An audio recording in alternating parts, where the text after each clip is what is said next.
Hello, welcome guys, welcome, how we doing? Hey Kevin, nice to have you here for support. Hi everyone, how you all doing? Yeah, welcome.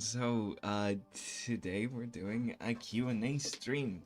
So, essentially, I'm going to be answering a bunch of questions that have been submitted by the community, by a bunch of you actually. And yeah, I'll also keep an eye on chat, do my best to keep up with reading chat and things like that, so I can answer a bunch of your questions live as well. So yeah, feel free to ask any questions and I'll do my best to read through them and answer all of them. But yeah, we have a lot of questions, so this is going to be a while. But yeah, just before we start, just a little reminder to everyone here that's new to the Wing Canvas community that we have a wonderful Discord server where we have challenges, where we have regular events, and where we have a wonderful community of critiquers who help you grow and improve with your art. The amount of resources that we give away for free is actually quite outstanding. So honestly, if you're on your art journey and you want to improve and you want a wonderful community to grow alongside of, join our Discord. It's fantastic. It's a wonderful place to be. So that plug aside, essentially just wanted to let you guys know that today what I'm going to be doing is I'm going to be drawing some of my OCs, my original characters. I don't have a lot, but because of Art Fight last summer, I had to really put down a list. But essentially, I'm going to be drawing a couple of these characters. I'm going to be dressing them up for Halloween. So yeah, while I answer the questions, that's what I'm going to be doing, but I'm also open to drawing any little doodle that you guys come up with, and also I'm open to suggestions for Halloween costumes. So yeah, shout out your suggestions for how I should be dressing the characters down in the chat, and I'll keep an eye out. But yeah, essentially, for tonight's Q&A, we were giving a ton of different questions, and I've kind of created a little presentation here. Very nice. I got a little like thing where I can go back and forth. Thank you, Iggy, for helping me set this up.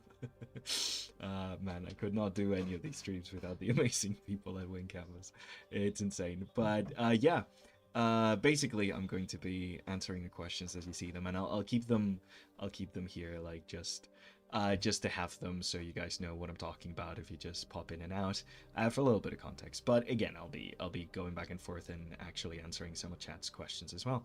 So yeah, a cute Beetlejuice outfit, that's a good suggestion. Also, hi Guy, welcome. The silver skin take notes, nice, lovely to have you here, by the way. But yeah, Beetlejuice outfit is definitely a really good one. I might do a little Beetlejuice outfit. But yeah, okay. So first question, just before I start drawing, just to get my head a little bit, because I'm gonna have to be answering questions while drawing, while reading chat. I don't know if my brain can do this, but we'll try our best. But yeah, what kind of things do you know about character or scene before you start making concept art? I think this is a really good question. I haven't kept the names of who asked these, but yeah, I think this is a very good question. I really like. Yeah, it's a process. Like the amount of stuff that you have to know beforehand, it really does depend on whatever concept you're doing and exactly what you're doing it for. So normally if you're working at a job, you will get like a nice list of things essentially that you have to know, a list of requirements everywhere. I really like working like this. I really like having like a list of prompts and a thing that I need to like look back on. Even when I do my character design, I tend to write like a couple of adjectives down before I start, just so I could keep going back to them and make sure that I don't find myself straying away from them too much. So yeah, it really does depend. There's a couple of things that you must know, like again, what your requirements are. If this is like a certain type of job, you're gonna be getting a brief. But then everything else comes with like your image library. your references, what you want to know about this thing. The more you know, the better. But there's also a point where if you spend all your time gathering references and do nothing else but learn about the subject or gather references, you're never gonna sit down and actually do some art. So it's kind of like a balance between those things. You need a little bit of both things. Oh, audio slow. Oh, that's not very good. But let me double check. Is the music too loud or is the audio just slow? Audio seems pretty good on my end.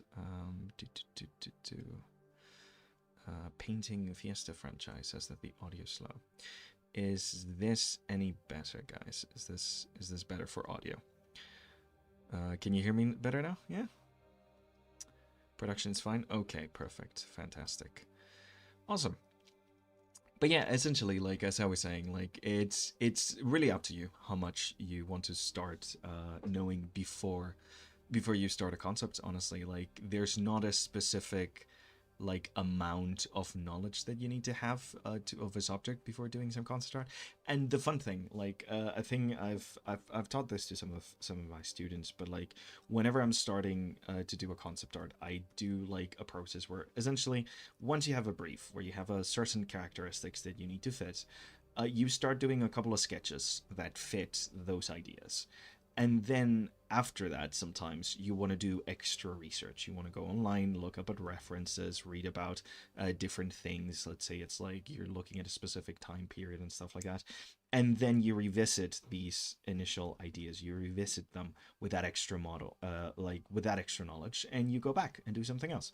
The great thing about concept art is like the goal really is to ideate. The goal is to create stuff, to create it fast, to create it roughly, and just to get something done. So honestly, if like you're looking to get started, as long as you know the requirements, the minimum requirements that you need, specifically for game concept art, you need to know the mechanics of whatever you're designing or the aesthetics of whatever you're designing. You can get started. But yeah, let me go and answer some of the questions we've gotten since we started. So, Art by Burb asks, do concept people only draw objects or do they draw people too? Good question, Art by Bird. You draw everything. With concept art, there is no limit to what the subject matter is. You can draw so many different things. It really is like 100% up to what speciality you do. There's so many different concept art jobs, so many different like special like little niche interests, little niche, sorry, jobs, not interests, little niche jobs. You could be a prop designer and work exclusively on designing props. You could be a character designer who does concept art for characters or environments. It really does depend heavily on what type of like role you have. But at the end of the day, concept art is just a form of ideation. It's not about designing something perfectly. It's about that process of coming up with certain ideas and trying to take them to a specific point. But yeah, also this is a Ivy. I made a little sketch just so I could have something to work on before we started. And I'm going to probably be, well, I'm going to be dressing her up for Halloween, and I don't know what to do. This is her a couple of years back, dressed her up as a witch. So I've gotten Beetlejuice as a suggestion. If you guys have any other suggestions, we'll probably dress her up at it. I don't think she's very happy about the whole ordeal. She's been dressed up a lot, so I think she's getting tired at this point. Uh, but yeah, so yeah, awesome. Let me look through chat, see if I can find any more questions about this, and then we'll move on to the next. Iteration is the key. Yes, get the feels. Essentially, iteration is the key. It's not so much as like you're trying to repeat some that you get to a perfect point. It's just because the process of concept art is about putting ideas down on paper and then seeing if they work. It's kind of like a graphic drawn brainstorm. Essentially, you're taking everything from your brain and just dumping it into paper so you can see if it works or not. That's why you see so many iterative kind of art with concept art. But yeah, essentially, it's a lot of back and forth, especially when you're working within a team. How did you get a wrench beside your name? Oh, good question. I think that's because Vin is helping out here with YouTube. So yeah, Vin's gonna be supervising me. That's Coffee how they got the little wrench. Vin's my babysitter for the night. Uh, thank you, Vin. I hope you're doing well too. Yes, she is an elf. Ivy's cute. Thank you very much. Ivy is an elf, and I came up with her for a random thing. I was doing a random thing in a server where we just drew a character and then switched them around and stuff like that. And I came up with Ivy, and this is her today. She doesn't normally dress like this. I like dressing her up because I don't know. I didn't have a lot of OCs when I drew this, so yeah, it's kind of the only one I was able to do this kind of dressing up with. But yeah, oh, my suggestion would be 6, just because she reminds me of Cyber 6. Okay, fantastic. Kevin, let me look up Cyber 6 to see what Cyber 6 looks like. And yeah. Oh, Cyber 6. Yeah, I do know them. Yeah, they're the like Canadian animated series about that. Yeah, that's a good one. I could do Cyber 6. That's a fun one. When I dress up characters for in like costumes, I like making it look very like ramshackle, like with the cardboard and tape and stuff, because I find it funny. It's a fun aesthetic. Yeah, Cyber 6 is a good one. I might do Cyber 6. Make her into a creepy jester. Oh, that's another good one. I like creepy jester. But love the idea of Beetlejuice trying to get the idea and then flesh it out. That's amazing, actually. Thank you, Gonzalo. No worries, get the feels. That's essentially like what the process is. I am so slow at reading chat, guys. Yeah, thank you, Vin. Vin is, yeah, generally like she's my handler here. Just taking a look, making sure I don't I don't set the whole stream on fire. I feel like that's amazing, correct? Even though it's part of my purposeful design. That's a tricky one, Coffee, because it's like is this thing. I mean, you see it not only in art, but like in general. It's this idea of like you want to learn the rules before you break the rules. So sometimes it's hard to like break anatomy when you're still in the process of like becoming really good at anatomy. So like I don't think that's you, Coffee. I think it's just or Koofy. I don't know if it's Koofy. I think it might be Koofy. But like it's not just you. It's generally a hard thing to do. At last I read chat. Yes, and all I'm doing is reading chat. Can you see how bad I am at like doing several things at once? I haven't drawn a single line since I've been reading chat. Working in the industry as a concept artist, how often would designs be tweaked by the design team? A lot. That happens a lot. Pleeps. Yeah, that happens a lot.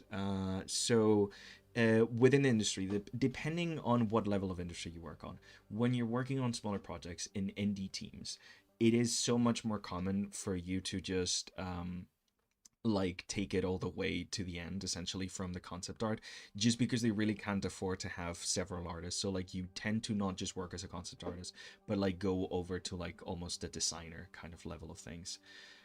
Whereas like whenever you're like in a different kind of like environment where like you might be working in a larger company, then yeah, there's tons of tweaks, so many tweaks, and a lot of the times you just do a concept and you forget about it, and someone else takes it from there, and by the time you see what the result looks like, it looks nothing like what you started with. It happens. It's a big part of the project, and like the workload as a concept artist, you're not the final say on anything. You're just there to begin that conversation, essentially. Bride of Frankenstein. Ooh, mentioned like she. Yeah, Bride of Frankenstein. Oh, now I'm conflicted. Now I don't know which one to do. I like all of these suggestions, guys. I just feel myself, I draw from there, but I really do line thickness affect concept drawings for me. It changes the mood. Yeah, line thickness is very good if you want to get like a lot of things down. Like getting really thick lines really helps you be very concise and very fast in your ideation. This is a little guy. Hello. But yeah, no, it really generally helps. I know a lot of concept artists as well who work with silhouettes. They work with blotches and find things from there and stuff. Yeah, I'm getting a lot of I'm getting a lot of Bride of Frankenstein. Maybe we do Bride of Frankenstein. Okay. These are good. I should have I shouldn't ask this for suggestions because now I'm like struggling to see which one. They're all so freaking good. Frankenstein. Yeah, I might do Bride of Frankenstein. It's actually fun. Okay, I'm gonna try it just because of the hair. It's so funny. Um, she's gonna be wearing a very lame wig, and not liking it at all. I think that fits with the mood. So yeah, essentially that's Artemis to make the decision difficult. You're doing a great job of making the decision difficult, guys. Okay. Next question, I guess. I have a lot that kind of like intersect, so if I repeat myself a lot, sorry about that. Essentially, like it's just because a bunch of these are gonna be kind of like similar in term and stuff like that, and a lot of my answers are gonna like the questions aren't gonna be similar, but like the answers are gonna kind of overlap just because like a lot of these can be answered with like the same repeating over and over just the same things about concept art. How do you organize your ideas slash thoughts when making concept art? That is a wonderful question. uh I really like writing things down. I think it's underrated, writing things down. If you just have everything jumbling around in your brain, it's gonna be very messy. So write things down, make a list, get a couple doodles even on paper. Sometimes when I'm in a meeting and we're like discussing, oh, this is the next project we're gonna start, this is the next thing we're gonna do. A lot of the time I'm writing notes, just to make clear that like whenever you talk to a lot of higher ups, a lot of the time you're going to be working for business people rather than art people. They're not very good at communication, and communication is very important. So it's kind of up to you to decipher exactly what they're wanting, from you. So writing notes is essential. You want to have as many notes as you can on whatever subject you're doing, and make it very clear what their priorities seem and what their goals seem. And then there's also this wonderful app, called what's it called? PRF. PRF is the name of it. I'm literally using it right now. It's a wonderful app where I just drop a bunch of references without having to download and make a billion folders, and you can organize them very well and jot down your ideas and even draw on top of it. It's very nice, for that kind of stuff. So when I have like bigger things, I tend to do that. Yeah, the hair, the gloves, the fit, yes, is fire. Okay, I'm doing Bride of Frankenstein definitely. Would you say best drawing app for a beginner? I read recommendations and I try them, but I'm slow, and simple. Okay, so Kufi. It's hard because if you're coming from traditional drawing, you're always going to have a hard time with digital drawing. It took me a while to really get used to digital drawing. It's definitely like a process. For example, there's free software like Krita, which is really good and really powerful, but also you have to put a lot of work to make the setup work for you and create all these shortcuts and all these things for yourself so you can actually use it. I'm struggling to use Krita right now, and I'm like in the process of trying to learn it. And yeah, there's also things like Procreate, which work really well for people who have like experience with tablets because it's very tactile and stuff like that. You use your fingers a lot. I personally started with Sketchbook Pro, and that's why I'm using it right now. But it's very much not free, and it was when I started. That's why I have it. Essentially, I just bought it when it was free. Uh, but yeah, no, for me it's very simple. But that's because I've kind of built this kind of like, like this kind of tolerance to it, I guess, where like I don't even have to think. It's like all secondhand. But yeah, it is kind of hard to learn this kind of thing. Mind maps are great if you're trying to find a new method. 100%. Iggy showed us how to make mind maps in QA. Ooh, you guys need to see the Iggy's Q&A then. You have to be part-time mind reader. Yes, literally. Milanotes, yeah, I've heard a lot of people use Milanotes as well to organize their ideas. Not sponsored, yes. Yeah. The irony of business people who are in business, their career especially known for needing a lot of communication, being bad at communication. It is ironic, Redstone guy. It is very ironic, but you would not believe how common it is. The more business minded the person, the worse they are communicating. They have a lot of words, that mean absolutely nothing. If I only could tell you stories. I signed a lot of NDAs. Let's just say I've worked with Disney before. Anyways, so being a traditional artist makes me feel confused when I try digital art. Yes, Kofi, it is confusing.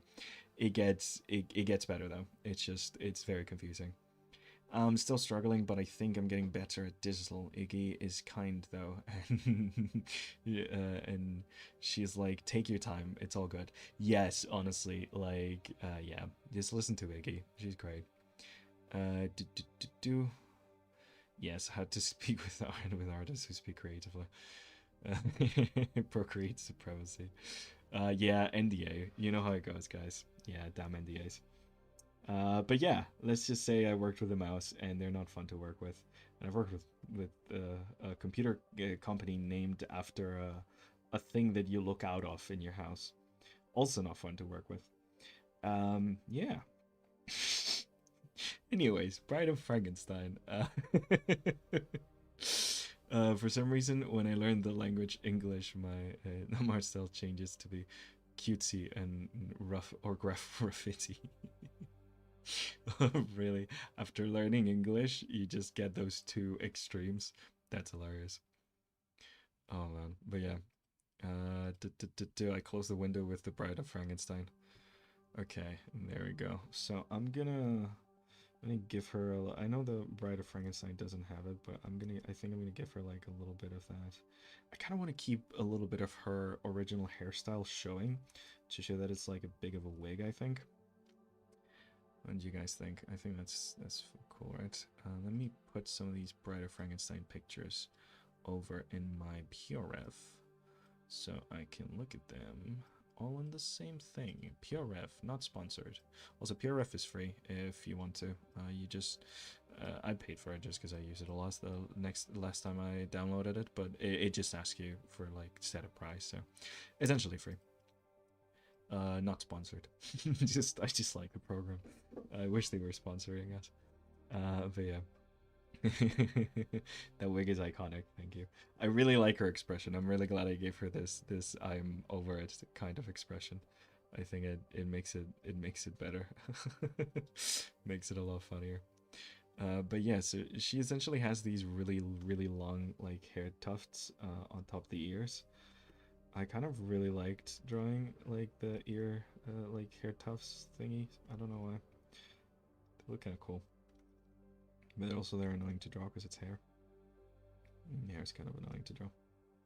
I'm gonna be a bit sketchy. I'm gonna try my best not to be too precious about the drawings today, because otherwise we're gonna be here for more than the 2 hours. So yeah. Also, let's get to more questions. Oh, what would you say is the biggest roadblock in concept development? Would it be burnout or job hunting? Yes.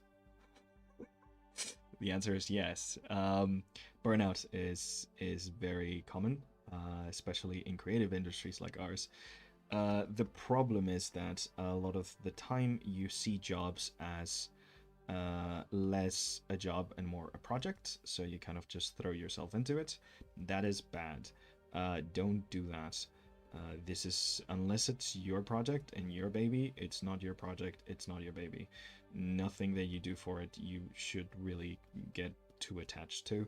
I mean, as a concept artist, you need to learn to not be attached to anything. All of your wonderful work is going to be thrown down the chute at some point. You're going to be like, not this direction, we've actually decided to go in another one. No, your work is gone. And none of your work is ever going to make it to like the end of the project. So everything you're doing is temporary. But especially like in any creative job, you cannot get too attached to your projects. You cannot put all of your energy and all of your soul into everything you do, because sadly that is not sustainable with the amount of workload that these kind of jobs require. So you need to get good at compartmentalizing, because yeah, burnout, it's a real thing. Still happens to me to this day, and I think I've improved a lot compartmentalizing, but it is a big reality of the job. Now, job hunting is also a big reality of the job. A lot of jobs today in this industry are very much not permanent positions. but freelance positions. So you're going to be jumping from one job to another. So when you do, just remember, it's very important. If you're charging someone for a month's work, you're not just charging them for a month's work, you're charging them for that month and the next month that you're going to spend job hunting. So price yourself accordingly. But yes, so they could reach out to PRF. A lot of instructors use it. Honestly, Kevin, we should. I freaking love PRF. It's morally okay to take my sister's art and remake it in my style and say it's my art, but not original character. Yeah, then it's fine as long as your sister's not like incredibly against the idea of you redrawing her precious characters. Yeah, sure. Do, do, do, do, do, do, do. Oh gosh, you're using Sketchbook Pro. Yes, Blue Hoodie, I'm using Sketchbook Pro. Uh, it's the one I chose when I started drawing digital, and it's the one that I've been stuck with ever since, essentially. So yeah, Sketchbook Pro. It's a program. They're not sponsoring me, so I won't say anything nice about it. They want me to say nice things about it. They must pay us. Uh, but yeah. I was asking this and so glad it touched on burnout in our jobs. Yes, you generally have to take care of yourself. And yeah, no, generally if you're working freelance, you charge for the time you're working and for the time you think it's going to take you to get the next job, because rent needs to be paid. So yeah. Okay, what is it like working as a concept artist? Is a very open-ended question. It's nice sometimes. It's awful some other times. It's great when you see some of your ideas get to the end. It's awesome when you get to work on projects that you're passionate about. It's an absolute hellscape when you have bad communication with your bosses and you have to remake things over and over again. It really depends. It very much is like any other job. You get good times and you get bad times, and it's not like a perfect thing where everything's great. It's, you get your ups and downs, you get your great teams that you love working with, you spend a lot of time with, and you're like, these people are awesome and the communication's great. And then you get your awful teams, where you're working for a big project that you really care about, but the team is an absolute crap show and you're struggling really bad. So like it has its ups and downs. The jobs itself is like the least part of it, really. Like the greatest part of it, at least for me, is knowing that you're helping create this collaborative kind of like universe and moment that someone else is going to play and they're going to enjoy. And yeah, that's by the way, I've only worked on concept art for video games. Never really worked on concept art for films or anything like that, so that's where most of my experience comes from. But yeah, it's both wonderful and saddening sometimes. It's just a kind of a tough industry, but the work itself is always very rewarding. It's just when you have good people around you, it becomes 3 times as rewarding. So yeah. So I think Sketchbook Pro chose me. I think it did, yes. Digital art video is always so sped up. Would you say that digital art is faster than traditional art? In some ways, yes, because you can move things around. A lot of the times when I go back to traditional, not being able to control set, it does waste a bit of time. And being able to do things like flipping your canvas every once in a while, being able to do things like, yeah, what I'm doing right here with this wig, because I'm not 100% sure about it, of just like moving it around like this. Yeah, in that way, like I'd have to redraw that if I was working traditionally. So in some senses it's faster, but it's not like that much faster. Like, yeah, you don't, like, you have the benefits of digital, which is like nothing that you do is permanent. You can work on layers and things like that, but yeah, I mean, it's faster in a lot of senses, depending on what you're doing though. Like if I'm drawing a sketch, it might take me the same amount to do it traditionally that it does digitally. And yeah, all the videos are always very sped up. I think it's because like it generally like takes hours. Like I've got a couple videos on a channel where I have like drawings, just a couple of drawings like that where I do some drawing challenges and things, and I've sped them up. And yeah, it's because like they originally took like 2 to 3 hours or something like that to make. So You just kind of have to speed them up because otherwise it's going to be a bit boring. But yeah, do do do. Let me read through chat. Okay. Work. Yes, work sucks sometimes. Not exactly, especially if you're a beginner who's learning anatomy. It's not recommended for long-term learning, but you can be helpful, and Kevin said don't pass it off as your own. Yeah, exactly. Tracing's good sometimes, especially when you're learning. You don't want to say, hey, I did this. Copying's nice. You just, you say, hey, this is this is where the reference is from and stuff like that, Yeah. Hi, I speak Spanish. In case you don't understand, in case I don't understand you later, or if you ask me something. I speak Spanish too, Mox Play. My character concept is boring. Do you have tips? Oh, a clip. Okay. So why is your character concept boring? Is it the concept that's boring? Is it your execution that's boring? Like, if you want to create, just give me a little bit more context. Tell me a little bit, a clip about your character specifically. Tell us a little bit of the lore of your character and how it works and stuff.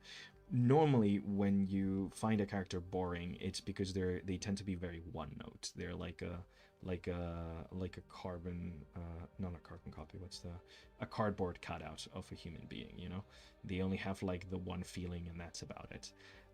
If you want to make a character feel more alive, feel more fun, feel more complex, there's always the wonderful thing about trying to find some flaws to give them, something that they're working towards. In writing, we call this the wants versus needs. Your character might want something, but they actually need something. Like, my character wants a Lamborghini, but he actually needs to learn confidence in himself. It's the wants versus needs thing, and it really gives your character an arc and a journey, and it's a very easy way to make your character more appealing when it comes to the storytelling. Now, if we're talking about the actual design of your character, I'd have to see your character clip to tell you why it's boring. Could you tell me a little bit about it? Yeah. I'll wait. You type out everything. I'll read the whole text. I'm reading chat today. I'm in a reading chat mood. But yeah. So, high school art teacher student here. I have brought in character design, storyboard, and concept art in the lesson for the first time. Students love learning about. Yes. Yeah. I mean, honestly, character design, storyboarding, and concept art is super fun, and it's the thing you don't usually see in art school teaching. So, in high school and stuff. So that's amazing. I would have loved to learn those kind of things when I was in high school. That would have been incredible. Yeah, great job. I'm so glad you're teaching that stuff. I would love to have been a student at your high school. That sounds amazing. I'm good at rendering, sketching, etc., but my art on them just looks bland and interesting. I'm not sure how I'd show you my art. Well, actually, there's this wonderful thing. Wait, let me shut down the question. What? Join our Discord. We have a Discord. You can drop your art there and show it to us. And yeah, honestly, if you drop it there and tag me, I'll be happy to take a look and let you know. Honestly, it's a wonderful community. I absolutely love it. You get a lot of other artists around. You get feedback. You get everything. It's fantastic. There's so many weekly and monthly challenges and things like that. It's just so much fun. It's a great time. So yeah. A clip, if you can go in there and drop it there, I'd be happy to take a look while I'm streaming. But yeah, awesome. So while you do that, what fundamentals do you need to possibly pursue 3D modeling? As you have some experience, so I thought I'd bring this up here. So someone asked me about 3D modeling. I've done some 3D modeling. I wouldn't consider myself a 3D modeler.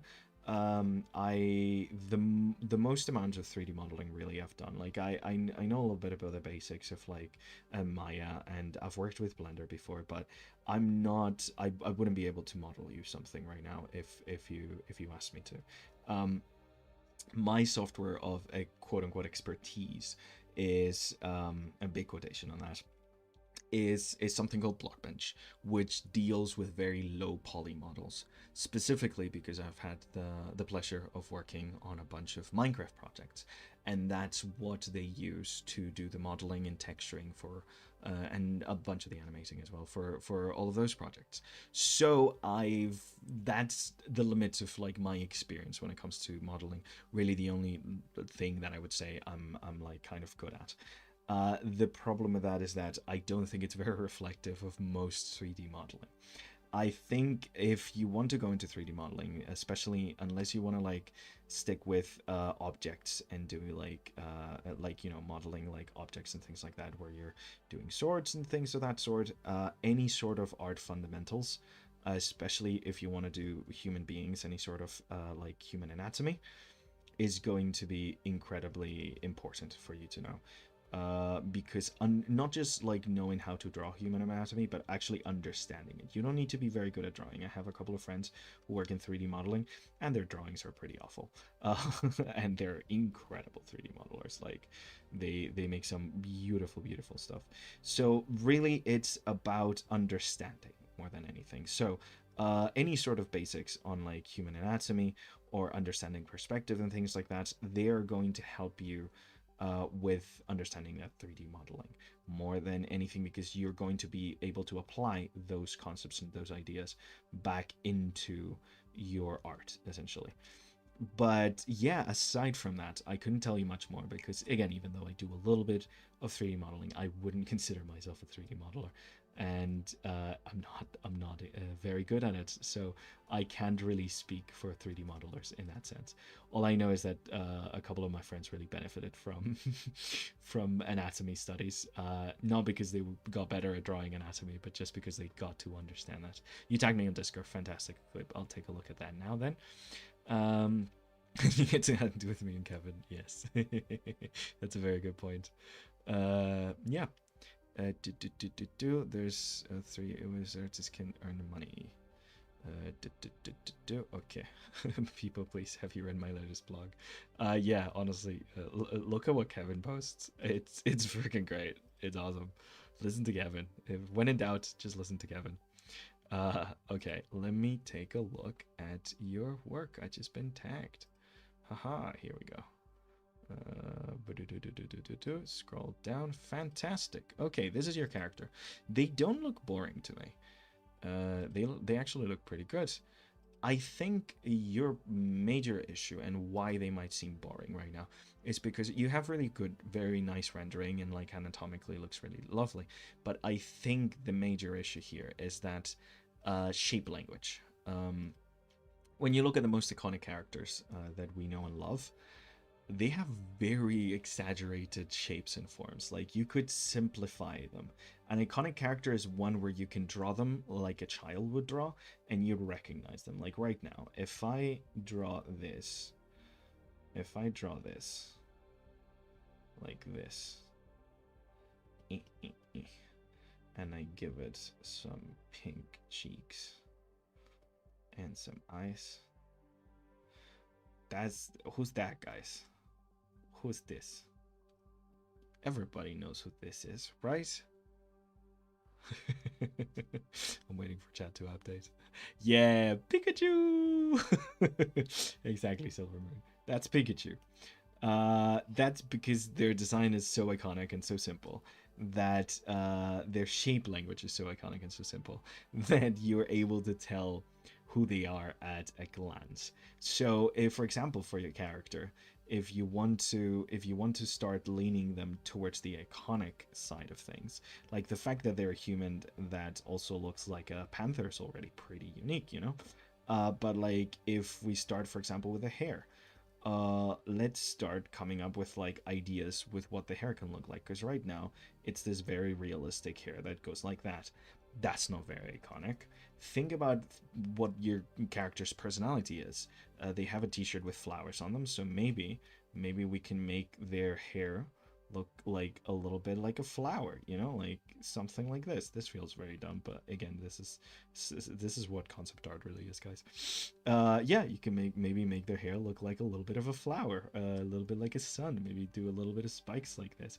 Just by doing that, you're already making a character that's way more iconic.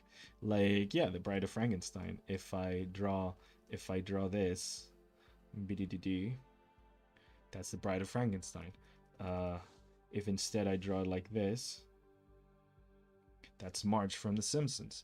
Uh, but that's essentially the kind of test that you have to do, Clip, where you, if you want your character to really read as iconic, what you do essentially is that you kind of like try to see if you could draw your character very simply and still recognize them. I try to do this with hairstyles with my characters. You can see this lady has these buns and these long little thingies. So like if I drew this, blue, blue, blue, blue, I know that's this character. You know, it's still not very iconic, but you know, it's like a way to make sure that you can create something like this where you're giving it the place to be something more. You know. But yeah, that's kind of, I think that would be my main tip. Think about the shape language of it. See what kind of like interesting shapes you can bring onto it. But yeah, I'm gonna give her like a. I think she had like a T-shirt and then just cropped out the arms or something. I think that's funny. They just cut out the arms. Blip. Okay. So, are there still concept artists doing work with traditional materials, pencil? Yes, there are. Most of them are older folks, but you do have a couple of like new artists. There's a thing with concept art. There's two different types of concept artists. There's concept artists who are like do what I do essentially, where you're just you adjust to any style that the client asks you, and you create concept art to try to match that. And then there's concept artists who are artists first and concept artists second. Here's where you get artists with very iconic styles, very powerful, kind of like already established ways of like drawing, who then get hired specifically because of their established art. And that's used to happen more before, but you still see it nowadays. And that means that like a lot of those artists, if they were traditional artists, like I'm trying to think, Ralph McQuarrie for Star Wars, for example, if they were traditional artists already, like they're gonna keep doing their concept art traditionally. It's just that nowadays the industry just asks you to be faster and faster and more efficient and more efficient, which is bad. It's a bad thing. The industry should not be asking that. But yeah, so like a lot of the stuff that you're going to see with concept art is going to be digital, especially with younger concept artists, and especially in avenues like video games and digital media like that. But yeah, Nicholas Cole, love Nicholas Cole. He's one of my favorite artists ever. I just amazing. Wish we could have Nicholas Cole here. Uh, should try interview him. He seems like a very nice lad. Okay, what's your favorite concept art you've ever worked on? That's actually a pretty good question. I can actually show you. This isn't my favorite because it's the best thing I've ever done, but it's my favorite because I am a big nerd who absolutely loves Star Wars. I got to work on an expansion that they did to Minecraft that was Star Wars themed. So I got to work with LucasArts, and this is my favorite concept art that I've ever done.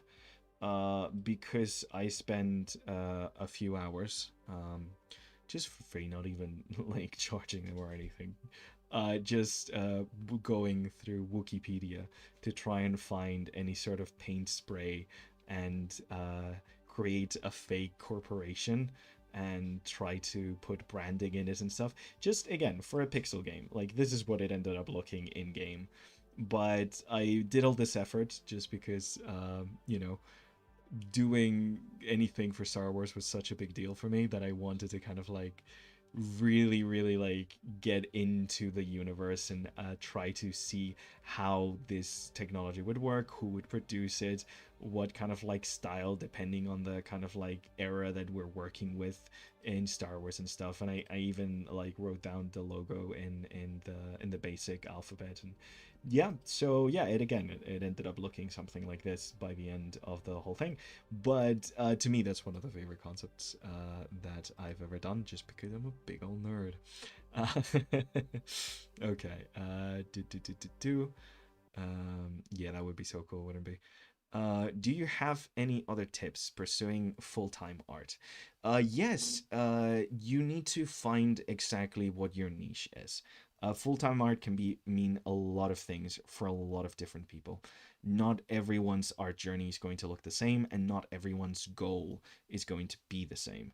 Um, you need to figure out what your end goal looks like, what you would like to be doing, how you would like to be working, from where, all that kind of stuff.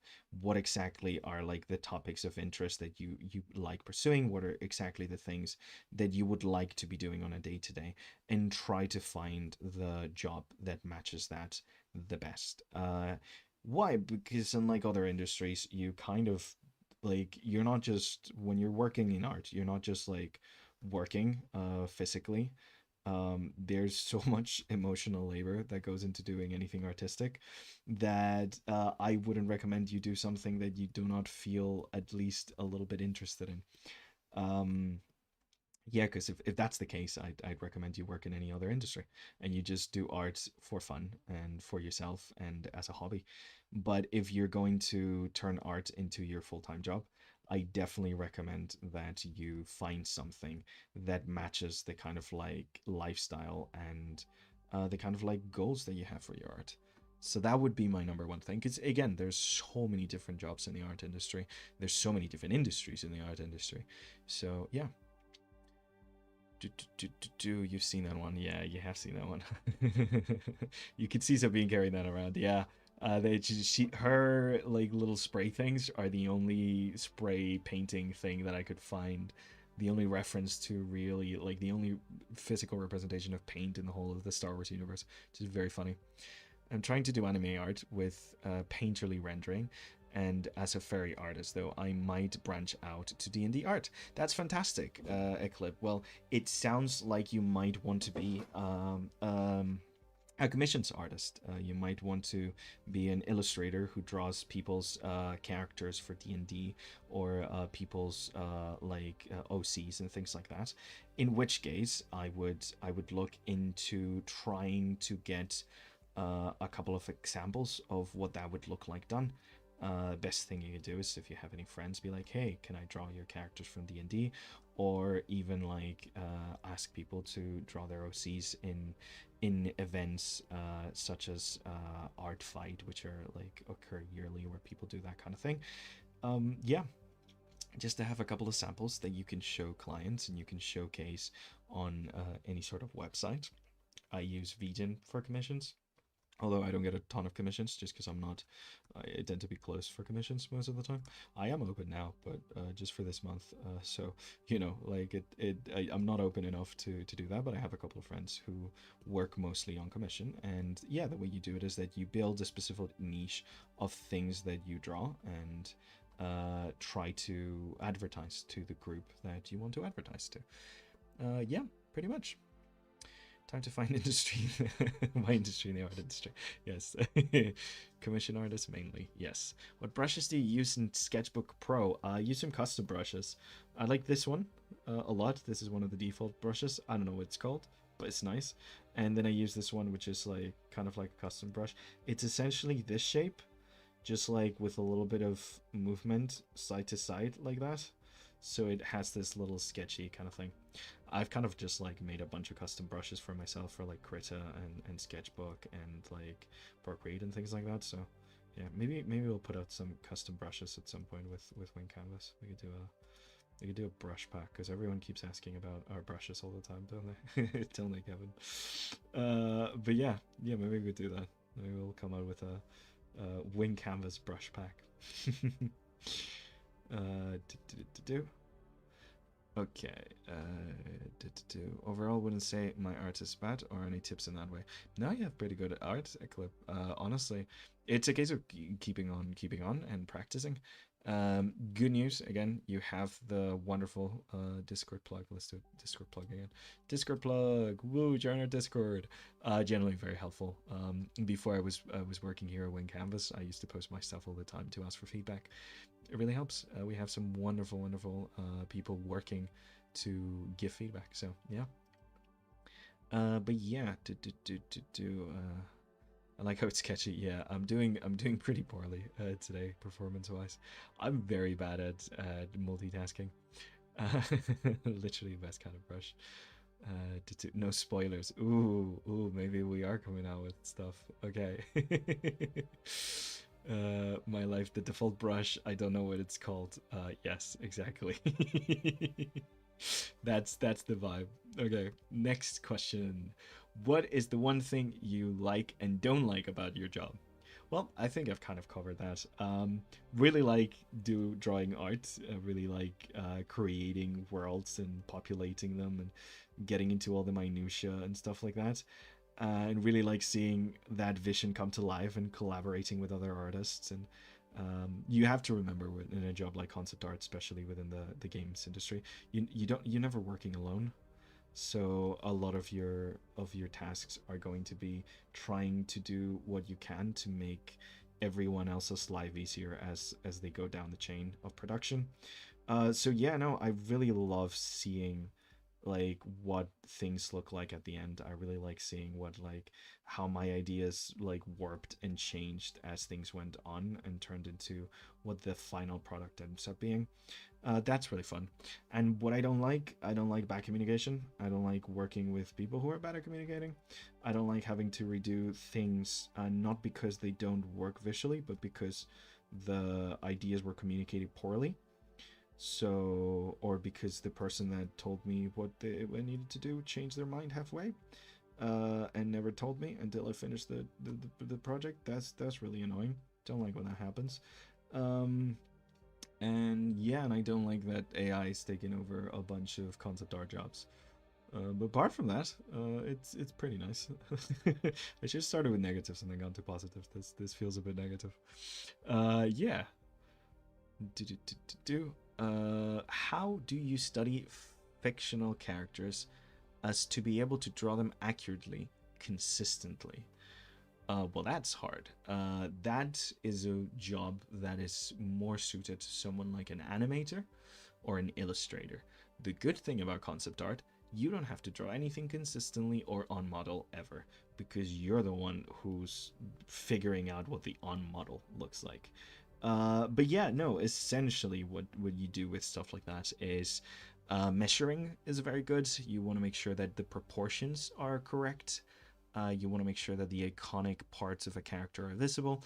And a lot of the times when you're working in things like animation and you want to draw a character correctly and stuff, we have a thing called a character sheet, which is essentially just like a bunch of drawings that show you what that character looks like from different angles with different expressions, and breaks down the kind of like three-dimensionality of that character, so you're able to understand what they look like a lot better. It's essential. Like you need to you need them if you're working at all in animation, or even when you're doing like a comic book and you want to reference back to what your character's going to look like. Yeah, character sheets, a very much recommendable thing to do. But good thing, concept art, you don't need to care about that. That's fine. That's someone else's job. So yeah. Uh, do, do, do, do, As someone who's a concept artist for video games, how differently do different studios handle the creative process from your perspective? Great question, Kevin.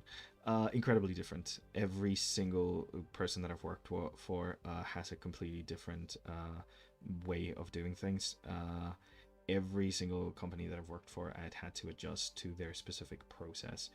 Especially because most of the companies I've worked for have been small independent companies, even though we've been working for larger companies.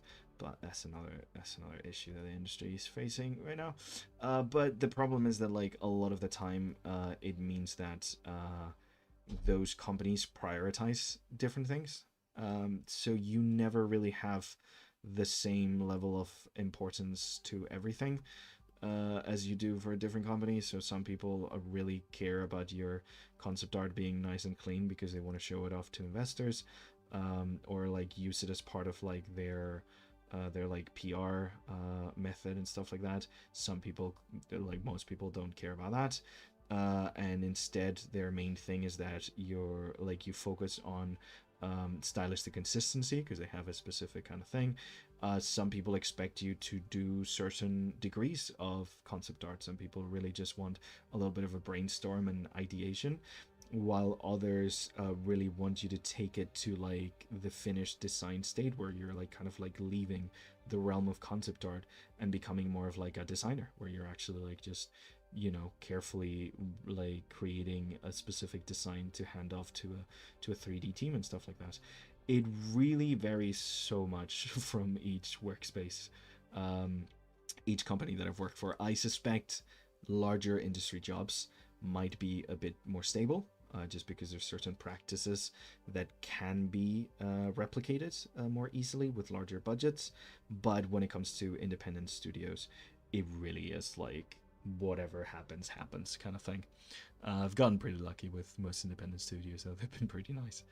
But yeah, um, AI, what are your thoughts on that? How do you feel it will impact the future of concept art, or more broadly, the creative industry? Poor impact. It's just a thing about art I really love about art is the process of making art. I think the most interesting things in art happen during the process. What AI generative models are trying to do is get rid of that process and take you from an idea to a final result as quickly as possible by obviously deleting artists in the way. I think that's not just a problem because it might take jobs or it might make an already pretty bad industry a lot crappier, but it just takes away the kind of like the creative spark that is such an important part of the process, at least for me. I find that most of my interesting ideas happen while I'm trying to get to a result, and the result tends to be less important and less relevant. But yeah, that's like obviously talking in a bubble, as if if we don't address any of the horrible issues with contamination and theft and security and all that stuff. If you just take it as like a technology and we take away all of the horrible things that come with it, I don't I don't like what it's doing, because again, it's focusing on that result. And I don't think, I mean, it's very good for an industry that's focusing on results. Like, it matches very well with a very capitalist driven industry that's just about that result.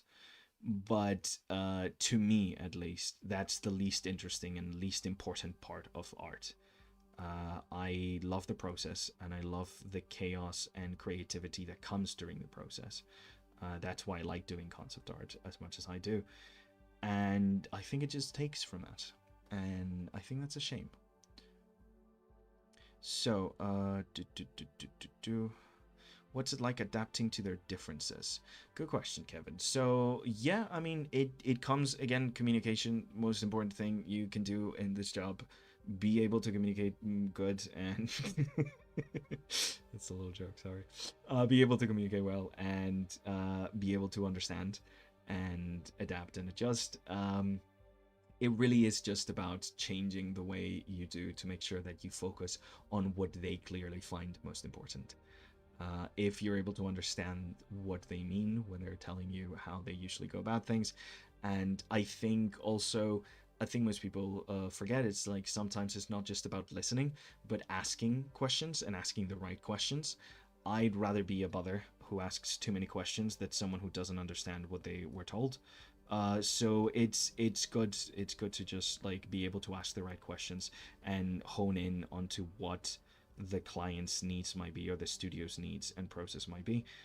Sometimes they don't tell you exactly how things work, so it's kind of up to you to kind of like pry those things out of them.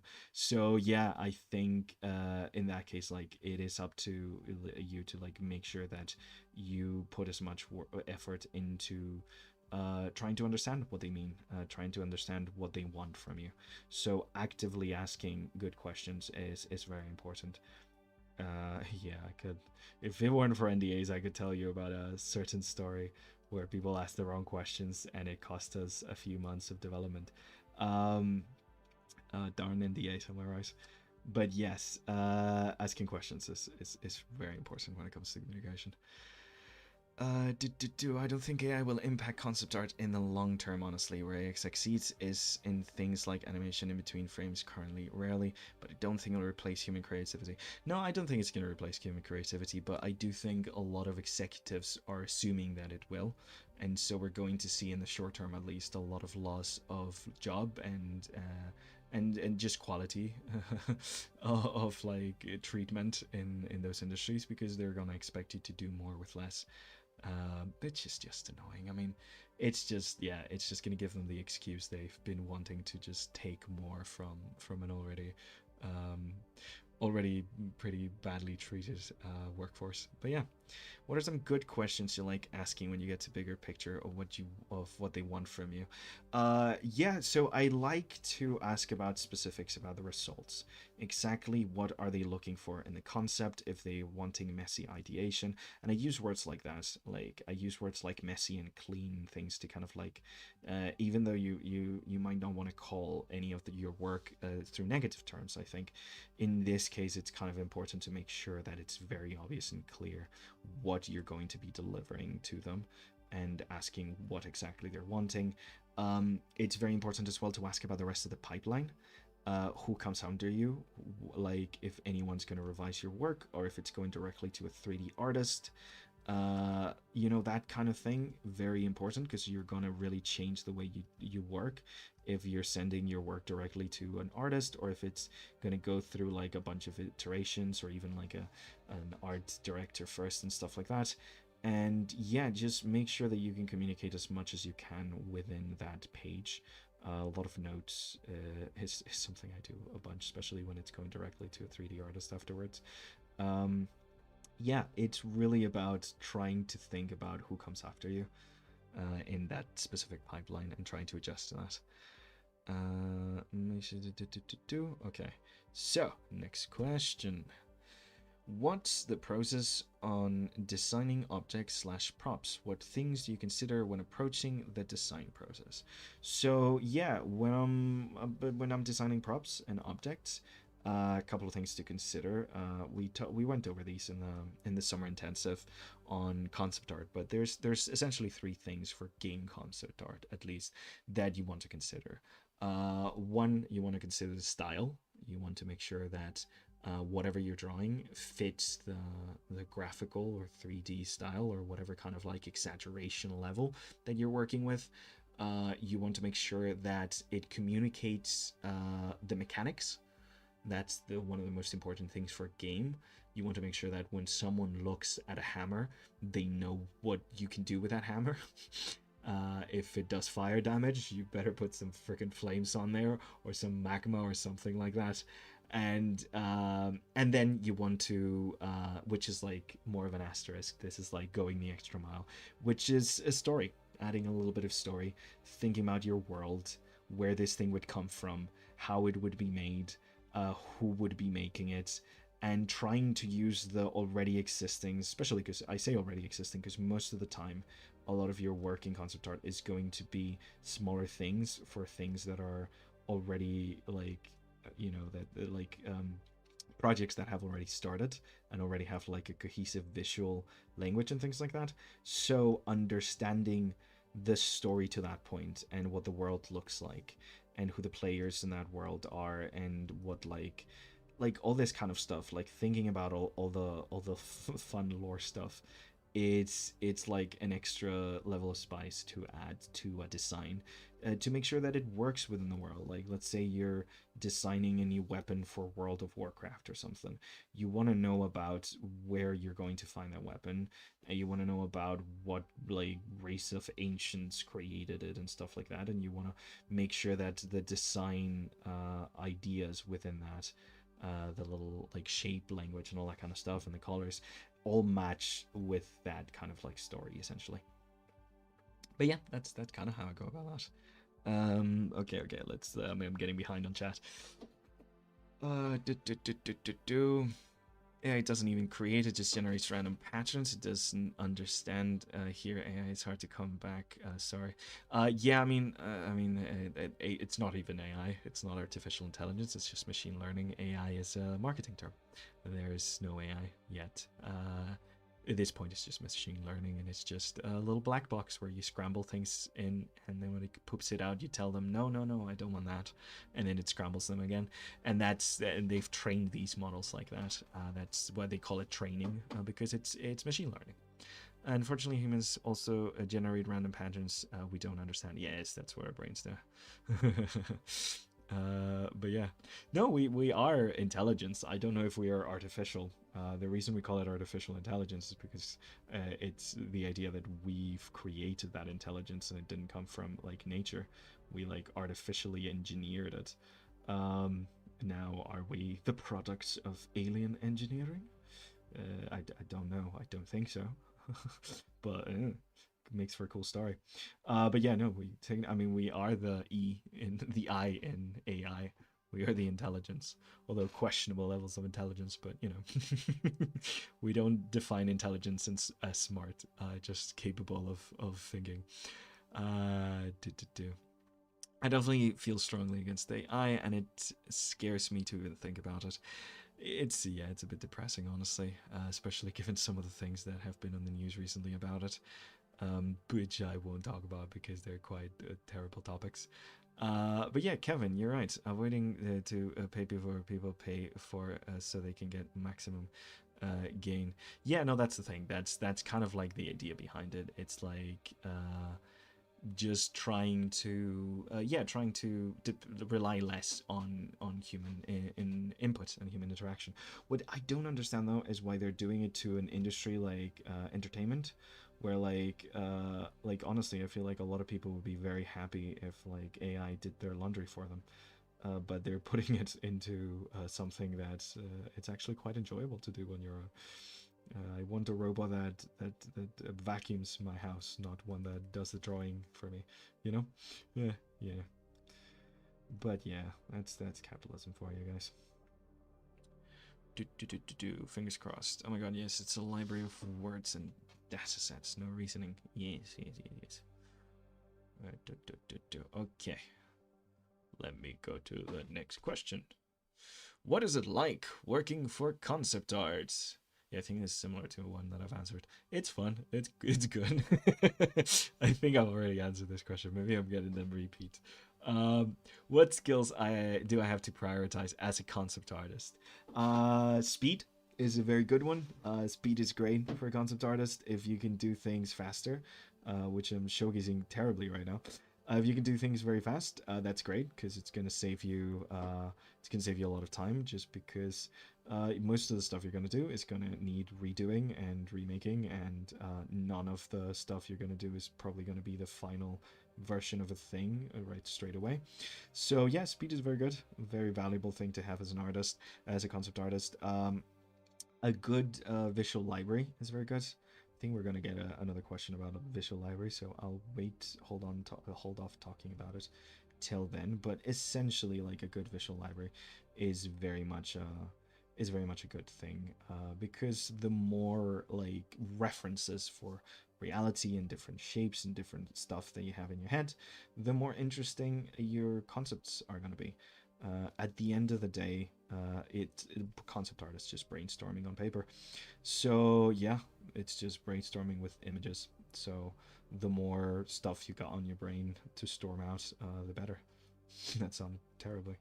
But yeah, that's kind of it. Like you have to not be very precious about things. So the quicker you do them, the better, because the less you're going to be precious about them. And try your best to draw roughly, and not spend a lot of time on your first ideas, because you'll probably get better ones. And if you don't, you can always go back and clean them up. So it's really about getting ideas down fast. The more you can know about like the basics of drawing and color theory and all that stuff. Always like all the essentials, all the little basics of art and stuff. Always, the more you know, the better you're gonna be as a concept artist. But yeah, it's not really, you're not gonna spend a lot of time rendering things finely. That's more of an illustration thing. Although again, sometimes the jobs kind of overlap, and you do work for companies that ask you to be an illustrator as well as a concept artist. But if we're talking in like a vacuum, that's pretty much the role of a concept artist and what you need to be doing essentially. Cool. Let me read chat. I forgot to read chat.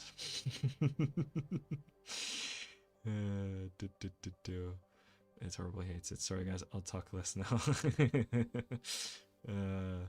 The feels no carry on, no on, we don't mind. Yes, we can complain about AI all you want, guys. It's great. I don't mind. Also, AI doesn't mind either. Love the bandage gloves.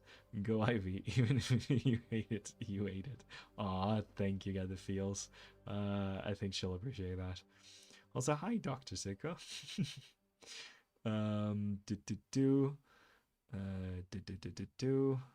I'm so sleepy. Yeah, I'm a little sleepy too. I've been streaming for most of today. I had we had a members critique this morning, and I went on for like an hour and a bit, and then I had mentorship that went for 2 hours and a bit, because I always stay a bit long in my mentorships, and now we're doing this. So I've been talking into a microphone pretty much all day today. Welcome, Doctor. Yes, awesome. Okay.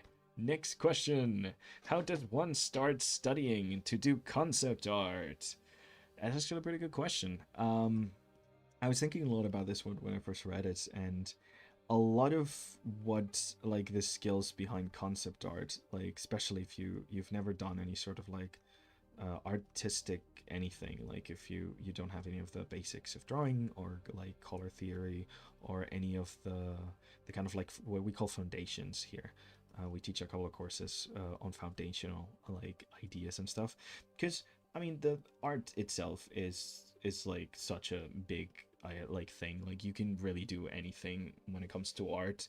You don't need to be technically proficient to create art, but in the case of concept art, you're going to want to be able to draw what you're imagining and put your thoughts into paper. So for that, you do need certain skills that you can learn through foundational art ideas. Once you have foundational art ideas, the way you kind of like veer into concept art, I think, is working again on iteration, trying to work less to the fullest of like trying to make the most beautiful painting up to the end and rendering absolutely everything, but trying to do that little like bit of visual brainstorm that we've been talking about. So giving yourself certain briefs and trying to execute on those briefs. I recommend, and I kind of recommend this to anyone looking for any sort of industry job, find your dream job for your dream company, and then imagine if you just got given a brief from that company and do that. That's how you kind of like get into a company. You're like, okay, this is your style, I love it, let me actually do some concept art in this style and show you it. So yeah. That's kind of what I think is like, if you want to give yourself any sort of like exercises and stuff in that sense. But yeah. Usually the person to have the last say for art is the art director. Yes, very much so. I think I must have skipped a question there. Thank you for answering it, Kevin. Yeah, the art director tends to be the one who says the last say when it comes to the art department, and then they tend to go to the executives, and then the executives, turns out, one of the kids watched the slime video on YouTube yesterday, so now you gotta change everything to slime now. That is not a real example, by the way. I'm not breaking an NDA. Just made that up. But it's the vibe. Drink some water. We gotta get a water button like they have on Twitch. You guys like chuck a water bottle at me. I have a friend who does game streaming, and she's got a PNG tuber, but she's got like more of a VTuber, like it's actually really nice and animated and stuff. And she's got this button you can press to make her drink, where it chucks a bottle of water at her. It's very fun. Do I play D&D? Yes, I play D&D. I haven't played for a while, which is sad because I really love D&D. But I do play D&D actually. One of the characters I might, if if I get to draw any other character, one of the characters I might draw some Halloween costumes for today is a D&D character.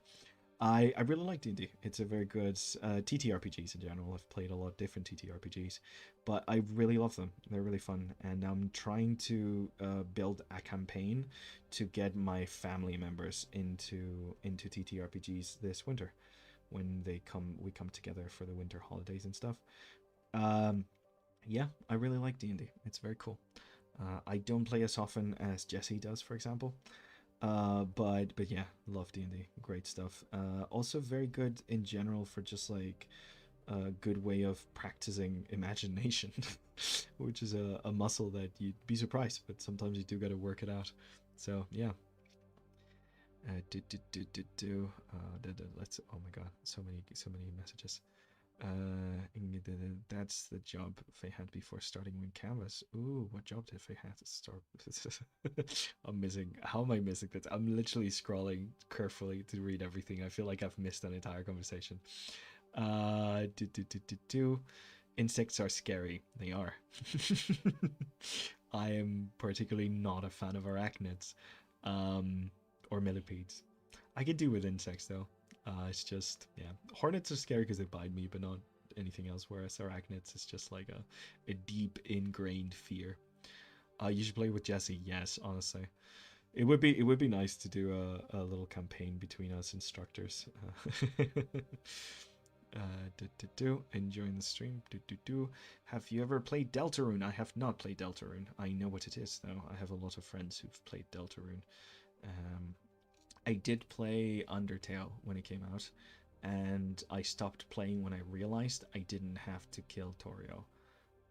I killed her accidentally, and then I just decided to quit because I called on the phone and there was silence, and I felt really bad about it. Have I played Pathfinder? I have never played in the Pathfinder system, no. I heard it's really good, but I've never really played Pathfinder. I've played D&D 5e, I've played Call of Cthulhu, I've played Wonderhome, I've played a couple of like homebrew kind of like games of 5e and other kind of like systems. But I've never played Pathfinder, I don't think, no. Oh, our director. That honestly makes sense. I can imagine her as an accountant. Also, I've always wondered how Faye got started. Oh, Faye worked as an art director. Yeah, she'd be a great art director. That makes a lot of sense. Um, Pathfinder's the better D&D. Well, we know where Kevin's stances are on that topic. I really liked Wonderhome. There's absolutely no combat there, and it's just about uh, a bunch of animal characters talking to each other. It's great, but you do need a very specific type of people to play with. People who really like role playing and people who are very comfortable being emotionally vulnerable. But yeah, it's great friggin' it's a great friggin' game. Very much recommended. If you want to play D&D but you don't want to go on adventures, you just want to kind of chill and enjoy life and grow internally. Do time to watch her Q&A. Yes. Yeah, if you haven't, guys, watched all the instructors Q&As, they're actually really really fascinating. I've been rewatching because I didn't get to be there live for any of them yet, but I've been just randomly putting them in the background while I work.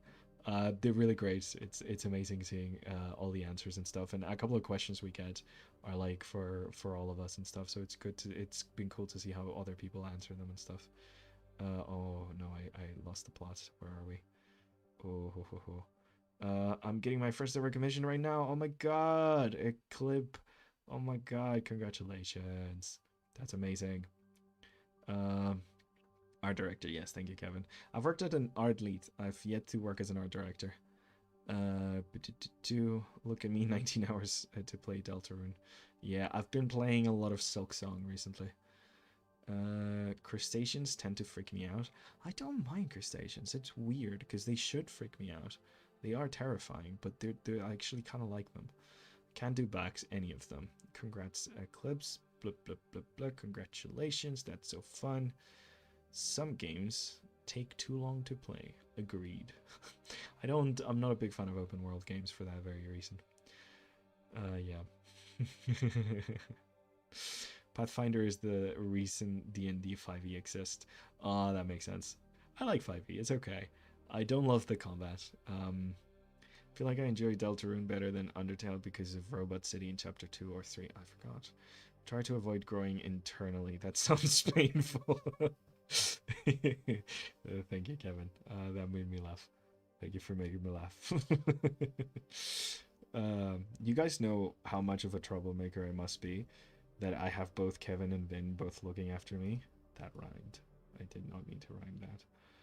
But yeah, I must be a real troublemaker because they're both like been tasked to make sure I don't do anything wrong here.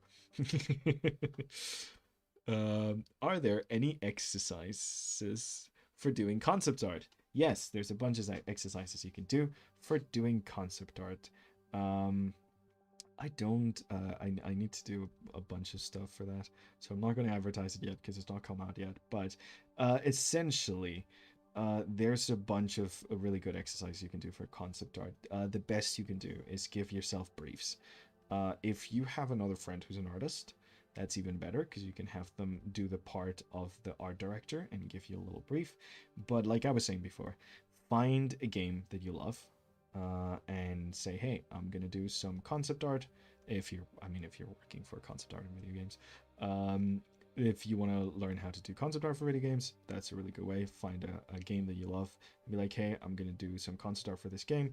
And yeah, just start kind of like giving yourself like, hey, I want an enemy that does this exact thing and I want it themed in this area.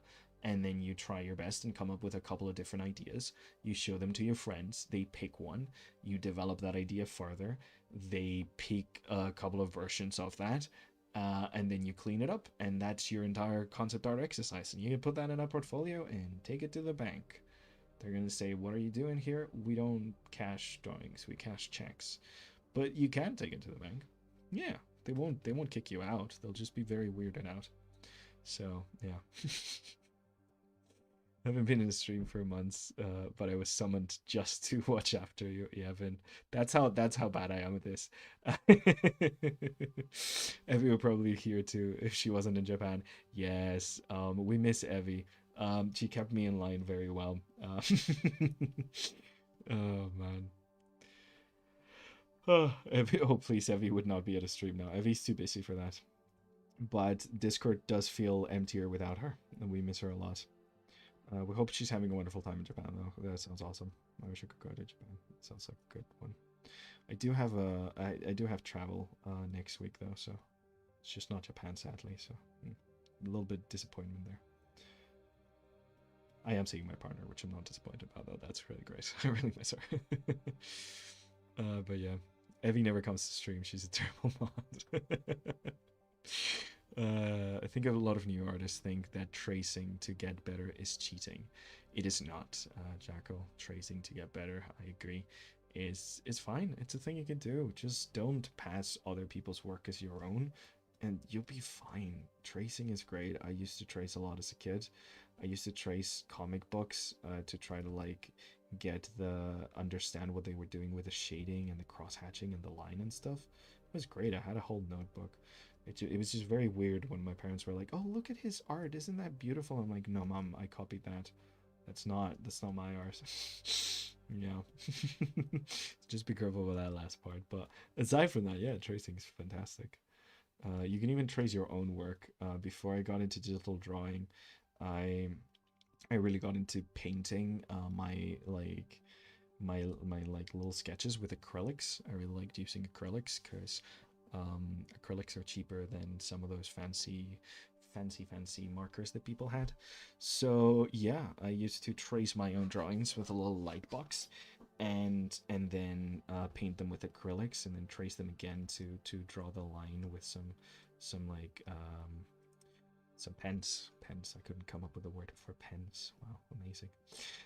But yeah, essentially that's the kind of thing I used to do. So you know, it's fine. There's nothing inherently wrong with tracing. What's wrong is is like saying that something isn't traced when it is, or like pretending like you've drawn something you haven't. But that's wrong because it's lying and taking credit for someone else's work. It's nothing to do with tracing, really. I know there's like a lot of art commentary channels that do a lot of drama about tracing and things like that, but yeah, it's fine, guys. Trace things, learn. Like Faye loves master studies, and that's like a form of copying where you find like an artist that you really admire and whose style you really like, and you try to copy something that they do, whether it's their colors or like an entire painting. Really, really helpful. It really helps you understand why they made the decisions they made and how they went about it, because you're putting yourself in their shoes. Nothing wrong with it. It's an exercise at all this time. When you look at the Mona Lisa, like there's a second Mona Lisa here in Spain that's drawn by one of the students who copied it and tried to make it their own, because yeah, that's kind of what you did to learn art back in the day. So yeah, ancient practice of copying and tracing. You're better than me, Gonzalo, for you me wouldn't taken all the credit. Oh, young, yeah, 4-year-old me. Yeah, I mean, I don't know about 4-year-old me. I can't remember about 4-year-old me, but I know 13-year-old me got red and said, "No, actually, I copied that," even though I traced it. So that's as better as best as person I am. Lego artist. Ooh, I love Lego. How long does it take to be actually decent at it? Do you mean art or tracing? Um, I guess it takes a while to be decent at art. I've been doing this since I was a baby, but I've also seen people that pick it up in like a year and or so. It really is because you kind of have to like not only does it take like obvious motor skills, like not everyone has the same motor skills, where like not everyone can like draw the like straight lines the same and stuff like that. That comes more to like your physical body than anything else.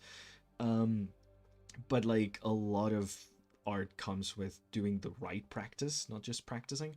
And I certainly didn't do the right practice, so it took me a while because I was just a kid doodling and doing his own thing. If you have someone to tell you exactly where you're deficient in and how to like improve in that manner, then you're gonna do a lot faster. Yeah. What else? If you use a reference but don't trace, just strictly references, is it your art? Yes, because you're filtering reality through you. So yes, that's what art is. A clip. I use references all the time. I have references right now. But yeah, the more references, the better. If you use just the one reference and try to get as close to that reference as possible, that's called life drawing. So yeah. Well, life drawing is more like if you're doing it live, but I guess it's figure drawing if you're doing a figure. But yeah, it's kind of like what old artists did when they put a bunch of oranges and drew those oranges. Um, they didn't own the oranges. Someone else might have put them together even. But the result is definitely their art for sure. Oh my god, someone copied the Mona Lisa band! Yes. Oh my god, I'm so behind on chat, guys. I stopped looking at it for a second because I'm like, oh, there's no more messages. I start talking, getting on a rant, and you guys just run past. I am so bad at this. I've in total only been doing art for about 4 months. Well, that's really good for 4 months, a clip. I just saw your character. That's kind of insane for 4 months. You're doing good. Keep going. That's a lot faster than I learned how to do art. I think copying is more of a problem in marketing because value is based around originality, and a copy doesn't sell as well. Yeah, no, definitely. And like copying is a problem when it comes to like copyright and things like that, obviously. But yeah, no, I mean, copying is boring though. Like at some point, you're going to. Oh yeah, switch to a new question. Yeah, sorry, Kevin. What if the character design changes in a game like Split Fiction? I had to Google what Split Fiction was. It's a specific game where the character design, like the characters change throughout. But I disagree that the character design changes. Um, in this specific game, if anyone knows what it is, I had to Google it to find out. I think it's a PS4 game. But essentially, the characters don't really change. The character designs don't change. It's the same character, just different outfits. So yeah, if you want a character to be recognizable in different styles, in different outfits and things like that, you have to work in iconic elements to that character, whether that's colors or shapes. Those elements are going to make that character recognizable as you switch them around. So like same with this one. Like if I want this character of mine to be recognizable, even though I put a wig on her, I'm still keeping her buns and her little long things, because otherwise it's just the Bride of Frankenstein. So yeah, the way I keep her recognizable is that making sure that the recognizable elements in this design are still showing, essentially. So yeah, that's pretty much it. That's the answer. I had to Google split fiction. Looks cool. I've never heard of it before. Can you ask a general art question? Yes. I've wanted to play split fiction, but I don't have anyone to play it with. Oh, it's a co-op game. What app do you use for digital? I'm using Sketchbook Pro right now, but I also use Krita. And when I'm working on my tablet, I use whatchamacallit, Procreate. Procreate. I use Procreate. Famous Procreate. Should I color this? I think I'm gonna color this because it's fun. But yeah. iDevice Gonzalo. Oh, nice. Oh, you're asking what? Okay, what app do you, like? What stuff do I use? Yes, that's exactly it. Thank you. I forget what I use. I'm so glad Kevin wrote it down. Thank you so much. Yes. So I forgot I had piano lessons. Oh well, don't worry. Have a nice one, Doctor Silka. YouTube card limits will be the end of me. Oh, I'm so sorry, Vin. What stylize? Oh, stylize means to make something like you taking it further from like what it looks like in the real world and exaggerating its like components. Like if someone were to like draw a box in the real world, they might draw like the box like this and be like, okay, that's a box in the real world. But if I want to stylize it, I might like exaggerate the shapes of the box and warp them in a way that works for me. I mean, even this is stylization because I'm using a line, but yeah. I hope that makes sense. Everything I'm drawing is stylization. My style is very stylized, hence the name. Yes. Okay. Next question. What was the communication like as a concept artist? Sometimes good, sometimes bad. When it was bad, it was an absolute disaster. When it was good, everything went well. Communication is absolutely essential for any kind of artistic job. Even if all you're doing is taking commissions, yeah, make sure you communicate with your client and you know exactly what they're expecting from you and what they want from you, and you'll be fine. But if you don't do that, it's gonna be a bit of a mess. Yeah, communication is so essential, guys. And honestly, as artists, part of our job is communication. Like what we're doing is we're drawing communication. We're just communicating visually. So like being good at communications is quite good. And yeah, just ask lots of questions. When in doubt, be annoying and ask lots of questions. It's always better to be the annoying one that asks lots of questions than the annoying one that set back the project 3 weeks because they didn't ask lots of questions. So yeah, ask lots of questions, guys. Blip. How do you design a logo? I haven't designed many logos. Not a graphic designer, but I'm guessing you kind of like take in, like same way as you would do concept art, you take in what the client wants and try to fit it as closely as possible. Yeah, I mean the only logos I've designed were for like the fictional like paint gun that I showed the other day. I'm not a graphic designer. Graphic designers do a lot of logo design. They do things like UI design, and they're wonderful, wonderful, very talented people. It's kind of hard for me to do their job, and I try sometimes. I need to find moments to do this kind of thing. But yeah, if you're designing an in-universe logo, it's kind of the same as like with any concept art project. You would want to think about what exactly that logo feels like in the universe. Let's say you're designing the logo of the evil corporation. Do you want it to look evil? Well, it depends. If maybe this is a world where the evil corporation is in control, and everyone thinks it's a good corporation, then you might do the opposite and you might design a very friendly logo, to make sure that like when you looking at it with the context of the story, you know, it fits with the idea of a world that's been taken over by said corporation and stuff like that. So yeah, it's about that. It's about like context and making it fit your requirements. Yeah, awesome. That's a better question for Faye, and maybe have a stream coming up about that. Yeah. Oh, the cardboard effect. Yeah, you gotta art cardboard in a makeshift costume. It's essential. Gonna do a little bit of like lightning on her buns. When you're designing a new character or concept, how many versions do you go through before setting on a final design? This is a great question. So, again, if I'm working for a client, it very much depends on what their specific process is. I do not tend to decide. I get to just do, and they tell me when I'm done. But for example, I'm designing, whether you're doing character design for a project on your own, or you're like just looking to make concept art, like it really, you want to get like a little bit of iteration. When I'm doing a character design, I don't tend to do the character design and that's it, that's the character done, everything's fine. The rule of thumb is 3. You redraw your final character at least 3 times, because every single time you redraw it, you want to exaggerate it and push it a bit more. That's kind of like the rule of thumb, minimum of 3 times of redrawing your final character if you want it to be like final character.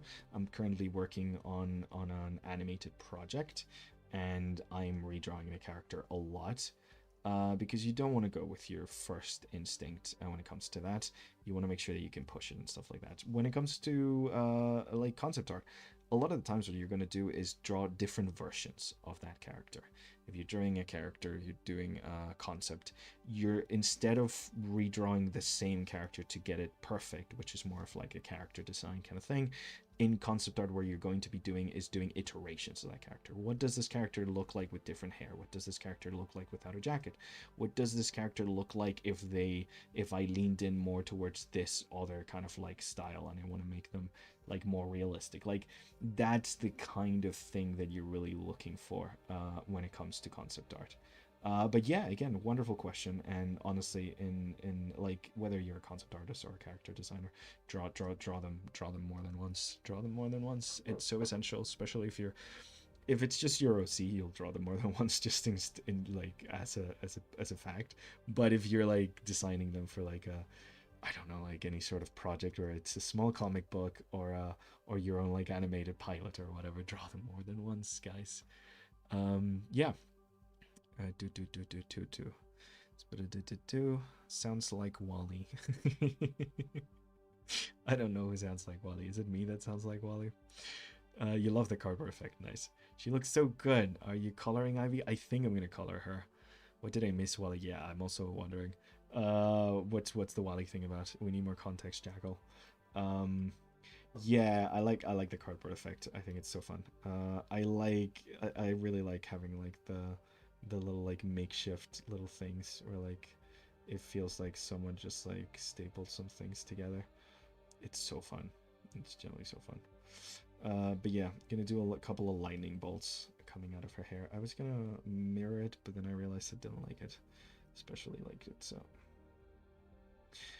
but yeah, so let's go to this. He said evil corporations. Oh, that look good, which reminds me of Wally. Yes, okay, Jackal. Yeah, that makes sense now. Yeah, that's a good example. BNL from Wally, by and large corporation. Yeah, it's supposed to be friendly and marketable, and it was done well, like the peak of turning logos into minimalist versions of themselves. So yeah. Didn't know Sketchbook had such nice brushes. Yeah, most of these are custom, but it does have pretty good brushes. It's not bad. It's not the best drawing program, I will say. It's just, it has the minimum requirements, and I'm just really attached to it, and I'm quite fast at working on it. How important is it to draw from life? Very important. I would say drawing for life is a wonderful exercise. You don't need to be good at drawing for life, but it's very much an exercise that's going to improve your art skills a lot. I just forgot how to draw a lightning bolt. There you go. Drawing for life is going to really help you improve your skills a lot. Not just like drawing from like photos of life, but like actually going out and drawing from life. If you have any friends that might like art, or anyone that you hang out with that might be into it, go out, sit on a bench, and draw some random people as they walk past. Um, they'll look terrible when you first start. That's fine. They don't have to look good. But just the exercise itself forces you to trigger certain parts of your brain. It forces you to like focus on observation, which is essential as an artist. It's the reason why the better, like the more time you spend doing art, the less references you're going to need for certain things, because when you draw something over and over again, you end up understanding how that something works. And yeah, observation is a big part of it. You want to trigger that observational part of your brain. Like a lot of the times you're just looking. You want to observe, you want to understand, and forcing yourself to draw people as they walk by, or things in nature and stuff, it's really gonna force you to kind of do that. And if you can do that with a friend, it's more fun, and you get to compare the results. But yeah, I remember I was going down to the capital, to Madrid, a couple of months ago for a film premiere, and I have a whole like 2 or 3 sketchbook pages of just the folks in the metro, in the underground, the tube, like they say in the UK. How do Americans call it? The underground trains. What are they called? Call them metro. I know this word. Subway. Yeah, yep. I knew this word. Subways. So yeah, no, the drawing people in the subway was super fun. You get pretty good kind of empty lines and very long lines. So like you just sit down and start drawing people in the subway. Very very fun. And I got like 2 pages and stuff done from my last trip down.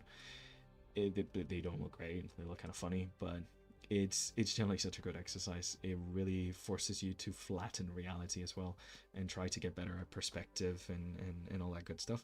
Very important. I would draw for life as much as you can. Again, you don't need to be good at it. It's just because it's generally a wonderful exercise. It's like going to the gym for your artistic skills. Oh my god, I missed so many messages. How long did it take you to learn sketchbook? Year and a half probably. To get like generally comfortable with it. I don't have access to them right now, but I'd show you some of my earlier drawings. They're not very good. Key example: I want to create a big industrial robot girl for a gag, so I'm currently studying construction vehicles. Exactly, very good one. Yeah, use references for things like that. Every time I draw robotics, I need to reference technology. It's just a requirement. Someone uses free art programs as my default. I totally get it. Lol. Draw strangers on a bus with a pen, so you stop being precious with your lines. Yes, exactly, Kevin. Drawing with a pen is so good. It's so good. One of our teachers forced us to draw with what are they called? I have one of these actually. They're called Sharpies. They forced us to draw with Sharpie for a live drawing. We had the models sitting in front of us, and we were just drawing with our Sharpies. It was just for the whole class, just the little sounds. Very very fun class though. Yeah, doing a lot of drawing for my live drawing classes. Yes, live drawing is fantastic. If you can do live drawing, if there's anywhere near you where they do live drawing, it's generally so good, especially for anatomy. If you want to be an animator, if you want to draw comics, if you want to draw any human beings, it's so good. And if you're more into animals, go to the zoo, or go to the park, because maybe some zoos don't treat their animals too well, so maybe look into it before you go to the zoo. But if you have a like more of a reservation than a zoo, go to that. Yeah, and the park, like drawing cats and like little ducks, and like that's always fun. See them just waddling around. Got a couple of pages of ducks. I think last time I was, yeah, trying to think back when the last time I drew ducks, and that was like 2 years ago. Insane, time flies. But yeah, the train on the sandwich, yes. That's an one out word. Say, I think subway, subway. Oh yeah, because it's the sandwich store. Yeah, I know the odd one out worked on a Subway. I think is he doing that because he doesn't want to get in legal trouble for talking crap about Subway. He might be doing that because of that. I don't know. That room must have smelled like Sharpie. Yes, it smelled like Sharpie, which I personally really like the smell of Sharpie, so it was really nice. But yeah, I understand if like it gives you headaches, which it does to some people. Must not be fun. But yeah, I like the smell of Sharpie. It's all good for you, but it's a nice smell. Um, yeah, those are a really fun class. Highly suggest doing stuff like that. Honestly, I'm spending way too much time on this little cardboard thing. Yeah, not as important as I'm giving it. Um, yeah. Hi. But yeah, that's essentially it, really. Like when it comes to drawing from life, like I would definitely recommend it. I would say that you do as much as you can with that. I feel like I'm getting better at this reading chat thing. I'm getting slower at my art because of it though. But at least I'm responding to chat. So, could be worse. Also, I had a bunch more characters prepared. We're doing one, guys. I'm so slow. Yeah. I really do struggle to like draw while I talk, especially if I'm thinking. If I'm just talking about anything and everything, that's fine. But if I'm having to ask like specific questions and stuff, answer specific questions, yeah. Sup, any art programs to recommend to a broke artist? Krita, free. Download it. It's it's annoying to get started. Watch a bunch of tutorial videos. We have wonderful tutorial videos over at the Wing Canvas YouTube channel. That is where you're at, I think, right now. So just go in there. We have a getting started with Krita thing. It's completely free. It's really in depth. Like you were really able to do a lot of it with it. You can even animate and storyboard with it if you wanted to. It's so incredibly in depth. So yeah, it's hard to get a hang on at first. So definitely watch our tutorials on it. Once you get it set up and you kind of like get it to your liking and you know exactly where to find the tools that you're looking for and all that stuff, it's very customizable. So yeah, Krita, it's free, guys. Do do do do.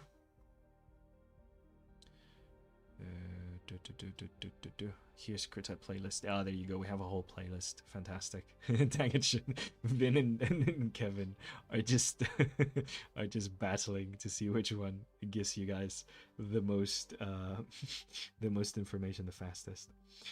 So Kevin, I'm just realizing that I had a pretty strong cup of tea pretty late in the day today, and I have a lot of energy. I'd be happy to continue this stream for a little bit longer. I just want to check with you guys if that's okay, because you guys gotta be here as well to babysit me, make sure I don't do anything wrong. Um, make sure I don't throw a party in the house while everyone's gone. But yeah, if you guys are okay with it, I don't mind going for a little bit longer. Maybe finishing this gal up, coloring her and answering a couple more questions. So yes. You guys let me know. Considering CSP, I think I know which one that is, but I can't remember. No, my brain's blanking. I'm sure it's great though. I really like Sketchbook just because again, because it's one of the first ones I ever used. Me using Sketchbook is like secondhand. So yeah, and it's not very good. It's just that I'm personally very good at it because I've used it a lot. So yeah.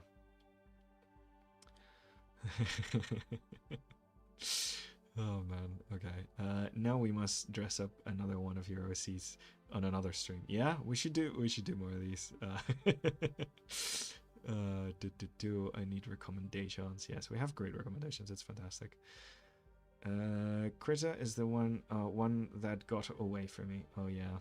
I mean, that's the thing. Like you with any digital art program, you have to put in some hours of actually like using it and practicing with it until you get comfortable enough with it. I'm still struggling with Procreate. I'm still struggling with Chris and myself. I would love to go longer, yes, but it is not up to me. It is up to Kevin or Vin, because they're the ones that have to stick around. Kevin needs to leave. I can hold down the fort. Yes, okay. Okay, I'm thinking about a lot of trouble. Okay, it feels like you guys want me to go on a little bit more. Okay, because I'm happy to do it. I've just realized I'm pretty awake. I do have a film shoot tomorrow morning, but it is okay because the actresses are leaving around like 4 p.m. So it's not going to be a 24-hour one. So it should be fine, even if we start at 7 in the morning. It's okay. It's almost 11 right now, for context. But it's fine. It's fine. Do you like drawing humans or animals more? I like drawing humans more. I think because when I was a kid, I really liked drawing humans, so I just got really into it. Animals I like drawing less because every time I draw an animal, I need to look up references for animals. But I really do enjoy when I draw animals and they turn out really well. And my partner likes it more when I draw cute little animals than when I draw humans, anyways. But yeah, no, I'm more comfortable with humans just because I draw them more. So like I guess in that sense I like drawing humans, but yeah, animals are very fun. I just need more references when I'm drawing animals than when I'm drawing humans. I can draw a pretty decent human just from like my brain, but that's it. Just a sake of practice. I guess if I drew more animals, I get better at it. How did you feel when WC reached out to you to be an instructor? I felt amazing because I had done that little interview thing with Faye that Kevin set up, and it was so fun, and I had such a wonderful time. And Faye was so absolutely lovely and wonderful. We got to talk while we were preparing everything and making sure OBS worked and all that kind of technical stuff. And the team was just so nice and so lovely the whole time. So when they reached out, I was like, yes, yes, please, I want to work with you. This is amazing. You guys are amazing. The stuff you do is amazing. Um, Wing Canvas is essentially what I wish I would have access to when I was trying to get into art school, when I was trying to get started and figure out what I wanted to do with my art career. It's generally like the reason I'm here is because like of how much I believe in this project. Like I absolutely adore the thing that they're doing, and I love teaching. I really, really do, and I'm having such a wonderful time with all you art nerds and your wonderful wonderfulness. Yeah, no, it's kind of a dream come true, honestly. I'm really loving the community, and I'm really loving teaching. Yes, I got a film shoot. I'm ADing a friend's project. She's doing a small short film, and essentially I'm gonna be acting as her assistant director during it, just giving her a little bit of assistance during the whole thing. Yeah, it's all pretty set and pretty like pretty figured out. It's kind of fun. Film shoots are incredibly chaotic. But yeah, it's fun. You just kind of like lose yourself, and then suddenly 5 hours have gone by, and you're done. It's great. Longest film shoot I've ever had to work was almost like 12 hours, but all of them at night. It was from 6 p.m. We got set up, and it was in the middle of winter, and we ran until like 7 or 8 a.m. or something like that. That one was insane. I got shouted at by a man who wanted to park in the restricted area where we were shooting. Um, Mostly draw humans, humanoids. Haven't drawn animals very much yet. Yeah, that happens. I mean, it's hard to get into animal anatomy. I think it's kind of the same as with humans. You kind of have to understand it a little bit. Is there an NDA? No, there's no NDA. It's just a fun thing. We're doing like indie filmmaking. Gonzalo started as a verified critiquer on the Discord. I did. Yeah, honestly. Yeah. Check out Gonzalo's interview stream here. Oh, yes, that's the... Kevin is so fast and so good at this. Kevin spreading the word. Always. Absolutely adore teachers. Thank you for being amazing. Ah, thank you very much. Thank you. Honestly, it's just like wonderful being part of this team. Honestly, like, and you're right. Like the teachers are absolutely insanely wonderful. I get along with so many of them. We've just become friends IRL. So it's just great. It's just fantastic.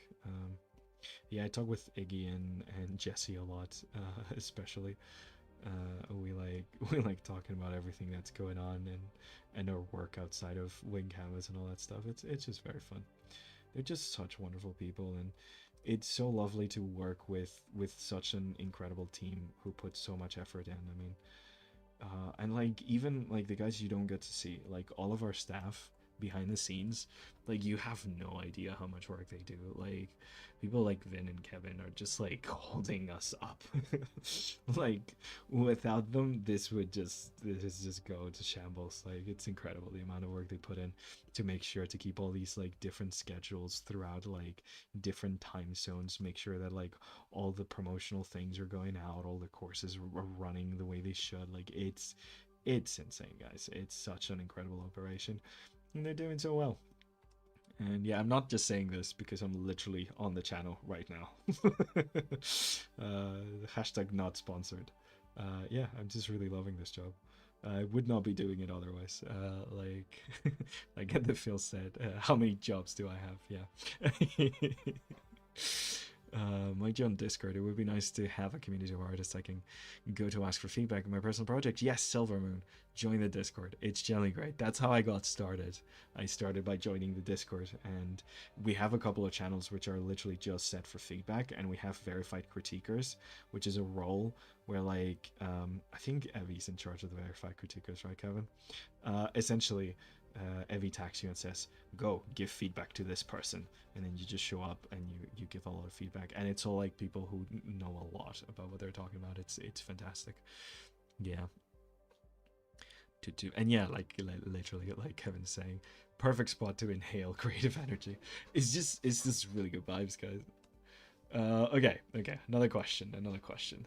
What's everyone's opinions on those who create disturbing or gross art? The comfort, the disturb, and disturb the comfort kind of art, regardless of subject matter or reason why for its creation. Uh, my brain. Okay. I'm not 100% sure I know what they mean by disturbing or gross art.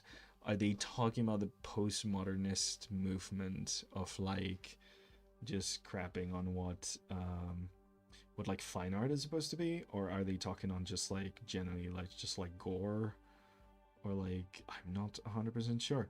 I'm not a big fan of gore. I don't like gore too much. I don't like gross things too much.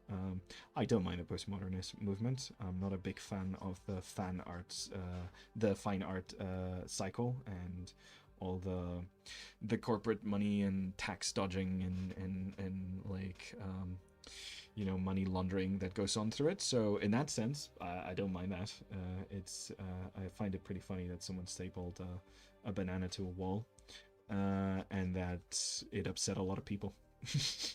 I like that people get upset at something so silly. It makes me happy.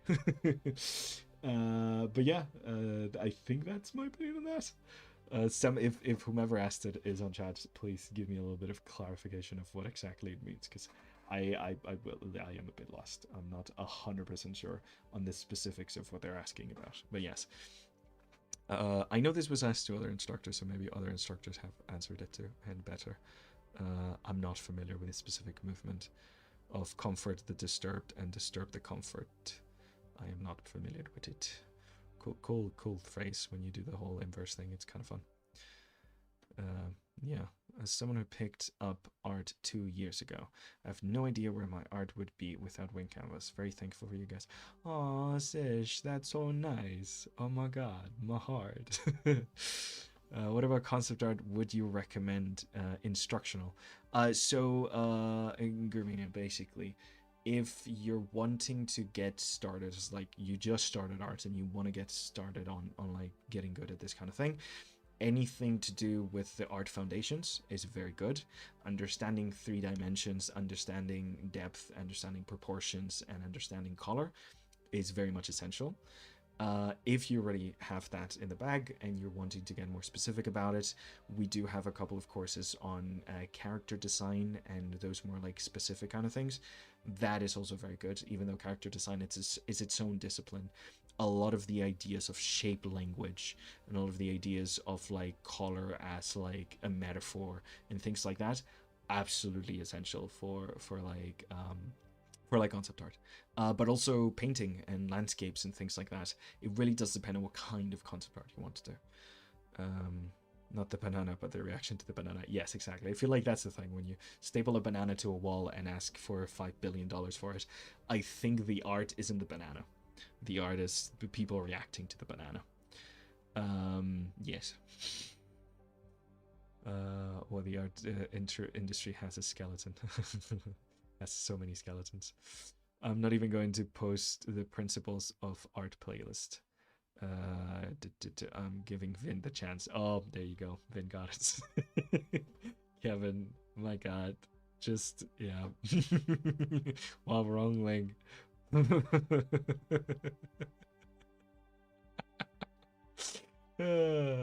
Oh, I love having two babysitters. This is really great. They're starting to fight against each other instead of fighting against me.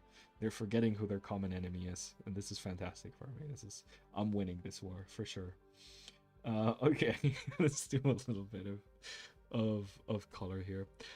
Ever considered redoing certain tutorials such as anatomy, color theory, the ideation process, etc.? I guess this is a question for Wing Canvas as a whole. Kevin, what do you think? Vin, what do you think? I'd be open to redoing some of these tutorials. I know we have some wonderful and incredible ones, but the great thing about having so many instructors is that even when we're teaching the same thing, depending on who's teaching it, because we all have such varied and different backgrounds, we tend to add things to the conversation. We tend to focus on different things. So yeah, the common enemy is Gonzalo's tech issues. I think you get the feels. Yes, that is the comment. That is that's the one that's gonna kill me. It's my tech issues. They're the ones who are gonna be the end of me. But you know, like I think that would be kind of cool. Redoing things on anatomy and color theory. I got to teach the anatomy course this summer, the figure drawing intensive. That was really fun. I know Face taught that a bunch of years. I know Jesse's taught that for a bunch of years as well. And it was really, really cool to have the opportunity to teach us. And I think the way I taught it was fairly different, even though, again, we're going over the same kind of ideas just because of our different teaching styles. You do get that variation, and that's very fun. So yeah, maybe we'll redo some of our hits of like our basics on certain things like this. I know I have a couple of mentorships on color theory and stuff that we could try to turn into videos and things. So yeah, maybe we'll get a couple of these done. Honestly, it's up to the higher ups and their decision. But no, yeah, definitely. This could definitely be a thing because again, like even though those tutorials more than stand up, like they're fantastic. Yeah, we could definitely get new perspectives on them. Yeah, composition part 1 and we have part 2 coming up soon. Ooh, we have a competition part 2. Yeah, if you haven't seen it, Jesse's new video on composition. Oh, fantastic, amazing, so good. Like so good. Yeah, like Kevin says, continuously update our videos. You'll be seeing older topics updated. Hell yeah. Okay, fantastic. Yeah, if you haven't seen Jesse's new composition video, it is so good. Kevin's the one antagonizing me. Sorry, Vin. That's Kevin for you. Okay, next question. How does everyone handle their really bad days? Enjoying something very self-indulgent, get productive, or something else? Okay, we all have very bad days. First thing, the most important thing to recognize is that you have a very bad day. Sometimes you don't realize you're having a very bad day until the day is already over. But yeah, when I'm having a really bad day, what I try to do, even though I don't feel like it at all, is get the heck out of the house and go into nature. I'm very fortunate that I live near some of the most beautiful landscapes I believe in the world. And yeah, just going out, breathing in the air, seeing the greenery, listening to the birds, even if it's a cloudy and stormy day, it just feels so good. So that's what gets me through those days. And sometimes it's really hard to actually get out. You know that it's the thing that's going to make it better, but you know, when you have a bad day, you have a bad day. So it's kind of hard to move your butt and get out of the house. But yeah, it is, I find, one of the most important things to do because, yeah, every time I do it, I just instantly feel better. Even if it doesn't fix everything, because nothing ever fixes everything, but it really does feel better going to nature. That's my thing, I think. So yeah. I'm hoping I'll be able to join and follow through on assignments on you and Jess's classes, but I am for now barely keeping up. Yes, it's fine. I get the feels. I mean, it's hard. You should have seen me try to follow through on all the assignments we did for the intensives, where it was like 2 weeks in a row doing classes every single day except for weekends. It's hard. It's okay as long as you try to, like, as long as you try your best to kind of like keep up with them. That's really the only important thing, really. Like, you're not playing against anyone except yourself. I think in life it's really important to see past you as the point of improvement rather than anyone around you. You're not trying to beat anyone, you're trying to just do better every day as much as you can. So yeah, I think that's just like the kind of like spirit you have to go going into these things. And like, if it's taking you time and you're running behind, that's fine, as long as you're able to do the best that you can every day. And not every day we're feeling at our best, and not every day we are up to doing everything that we want to do and stuff like that. And I think it would just need a little reminder that sometimes it's just okay to do the bare minimum, because that's all you can achieve today, and that's fine. And other days it's okay to do nothing because you can't do anything, and that's fine too. Yeah. Kevin likes walks in the rain. Well, there you've heard it. You've heard it here, ladies and gentlemen. Kevin likes slow, nice walks in the rain. Call him up if you're looking for someone to walk in the rain with. Yeah, if you're in a city, go to a park. Yeah, there's something about nature. It just kind of like wakes you up. It's really nice. It generally like roots you. It's nice. I don't want to sound too hippie, but yeah. I'm a part-time therapist. No, but I am in therapy, so just trying to give you guys the insights for free. Um, what's your trick to push through self-doubt and your inner critic? Yes, okay. This is a hard one. I don't have a very good trick. I just try to stop for a second and walk away from what I'm doing and do something else. I find that the little critic voice tends to go away if you haven't been working on the same thing and knocking your head against the wall of the same problem for the past 3 hours. So yeah, it's go get up, go for a walk, do something else, do something mindless, get a chance to do your laundry, wash your dishes, do some cooking prep, anything that's gonna make you get distracted. If you can be productive at the same time, good. If you just want to play games, go play games.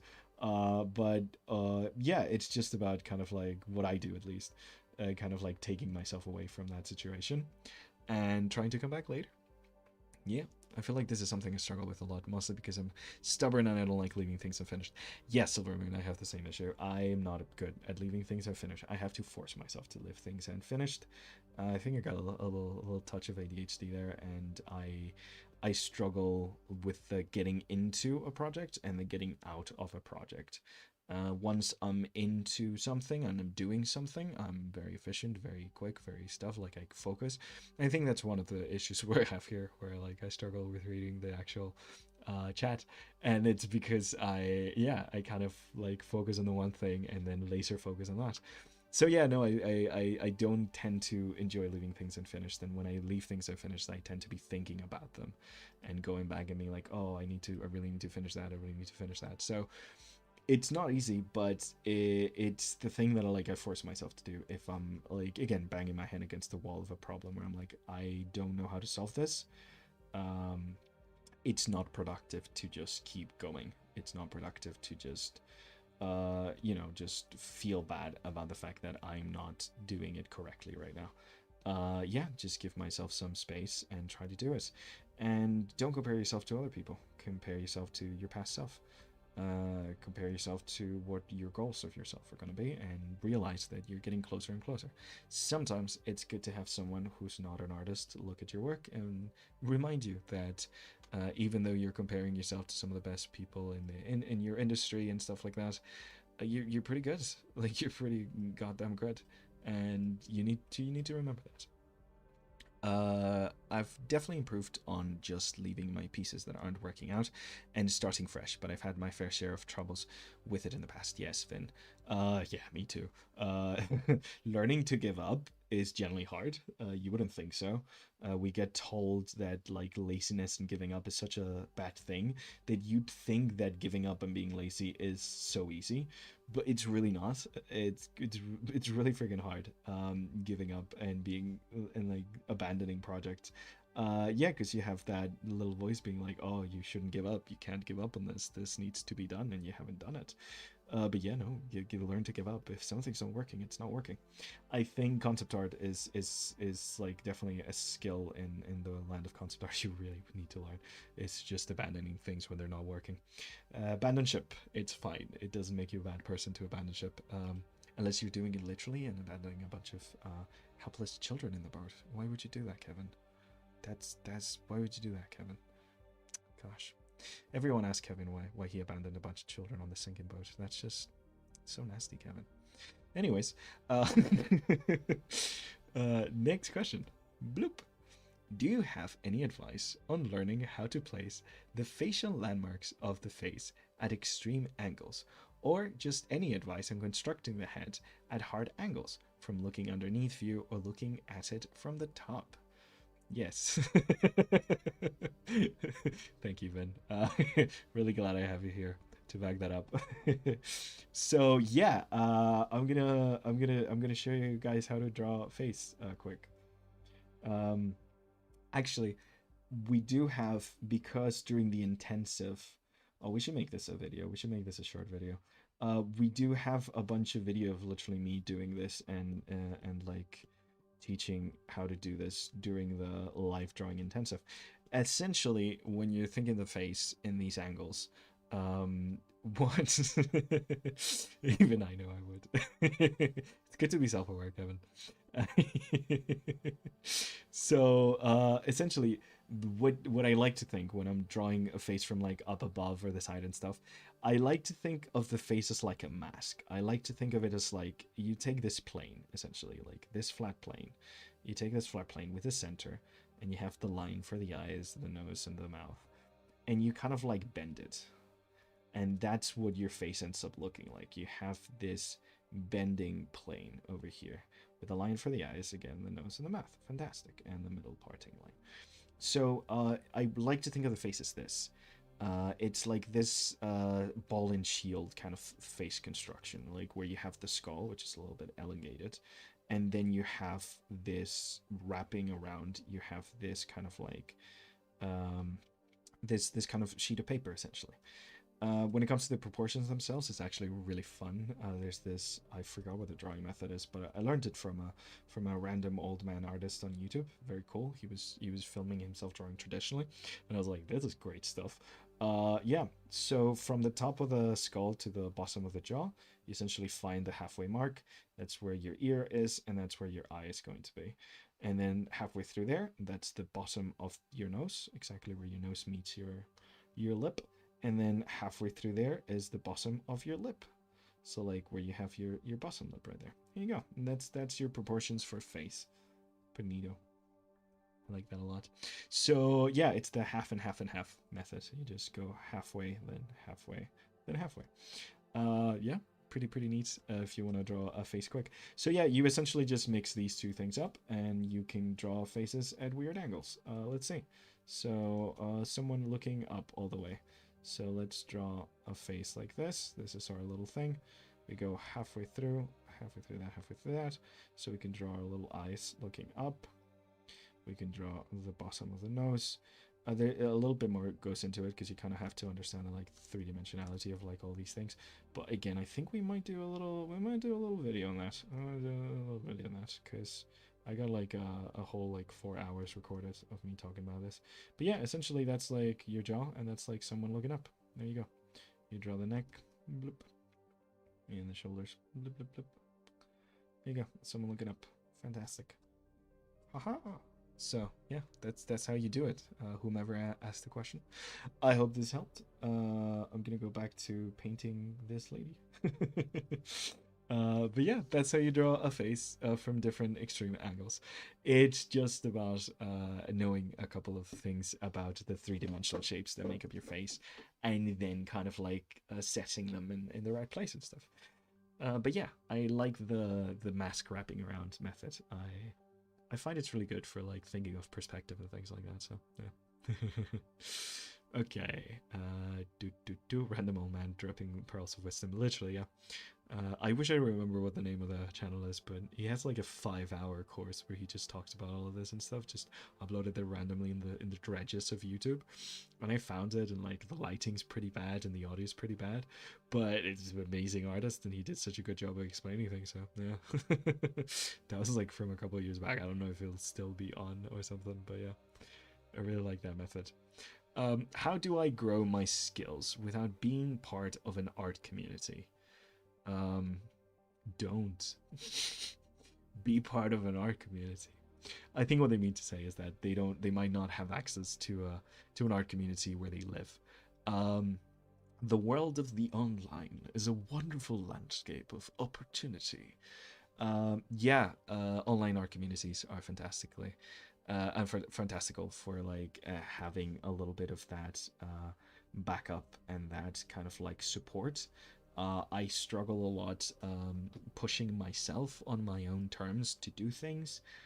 So finding a group of like-minded people, finding a community of artists, finding drawing challenges and different like tasks and things like that really helps a lot. At least to me, to like keep me going and keep me invested. So to me, an online art community is kind of fantastic and very important. During the pandemic, I joined an online art community, and it kind of helped me keep going and making arts. And I ended up doing a lot of like daily arts and drawing so much that I kind of improved like a lot really quickly. And yeah, it's a case of finding people. Even if you can't find them in the real world, you can find them online. um yeah, it's nice though if you can find an art community in the real world though. I know the question is, how do you grow your art without an art community? I wouldn't know, because I do require other human beings around to survive. So yeah, community is important, guys. If it's good for your mental health as well, even if you're an introvert like I am, you kind of need other people every once in a while. So yeah, I wouldn't try to grow like my art without a community. Be part of our art community. Exactly, Ben. See, that was really quick with a plug. We can do the Discord pop-up. Join us on Discord, where we have a wonderful art community where we do community stuff that's art related. I think that's the best plug I've done so far. Yeah.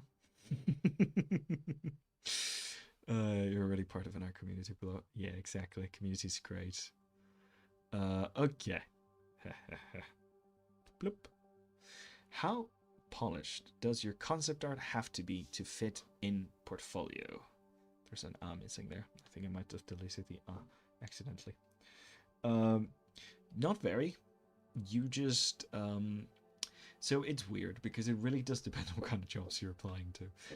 If you're applying to jobs in like an indie studio, it's good to show that you can like draw from that like initial level of really rough to like a very clean version of things, just because the wider your abilities, the more interested they might be in you. But portfolio work and real work does tend to differ. A lot of the times with like portfolio work, you do want it to be a little cleaner. Even if your art itself, if your drawings themselves are not very clean, you want to present them in a clean way. Even if you have like really like muddy and like rough sketches, you want to present them in a way that is nice and clean. So you kind of, even if you're like doing like, even if you're showing like rougher stuff, you kind of have to clean it if not just in the presentation. Just because you do have to take into account that sadly, a lot of the times, the people that are going to be looking at your portfolio and deciding whether to hire you or not might not know a lot about art, might not know a lot about concept art specifically, and might not know that that's how it's supposed to look. So sadly, sometimes you gotta go a little bit out of that comfort zone and actually try to make something that's a bit more rendered and a bit nicer, just to please those folks. But you should also keep the stuff that isn't, just so the people that know that you're capable of doing like rougher, more experimental, more like, you know, brain brain to page kind of stuff. So it's a little both. I think you need a mixture of some cleaner pieces just to showcase what the like kind of edge of your ability is, as well as like the process. I think showing the process is essential, but you want to show the process in a way that's a bit more presentable, essentially, even if your process isn't. So yeah. Do, do, do, do, do, do. Next question. Is there a book about concept art that you would like to recommend? I've never really read a single book about concept art. I do own a lot of concept art books, though.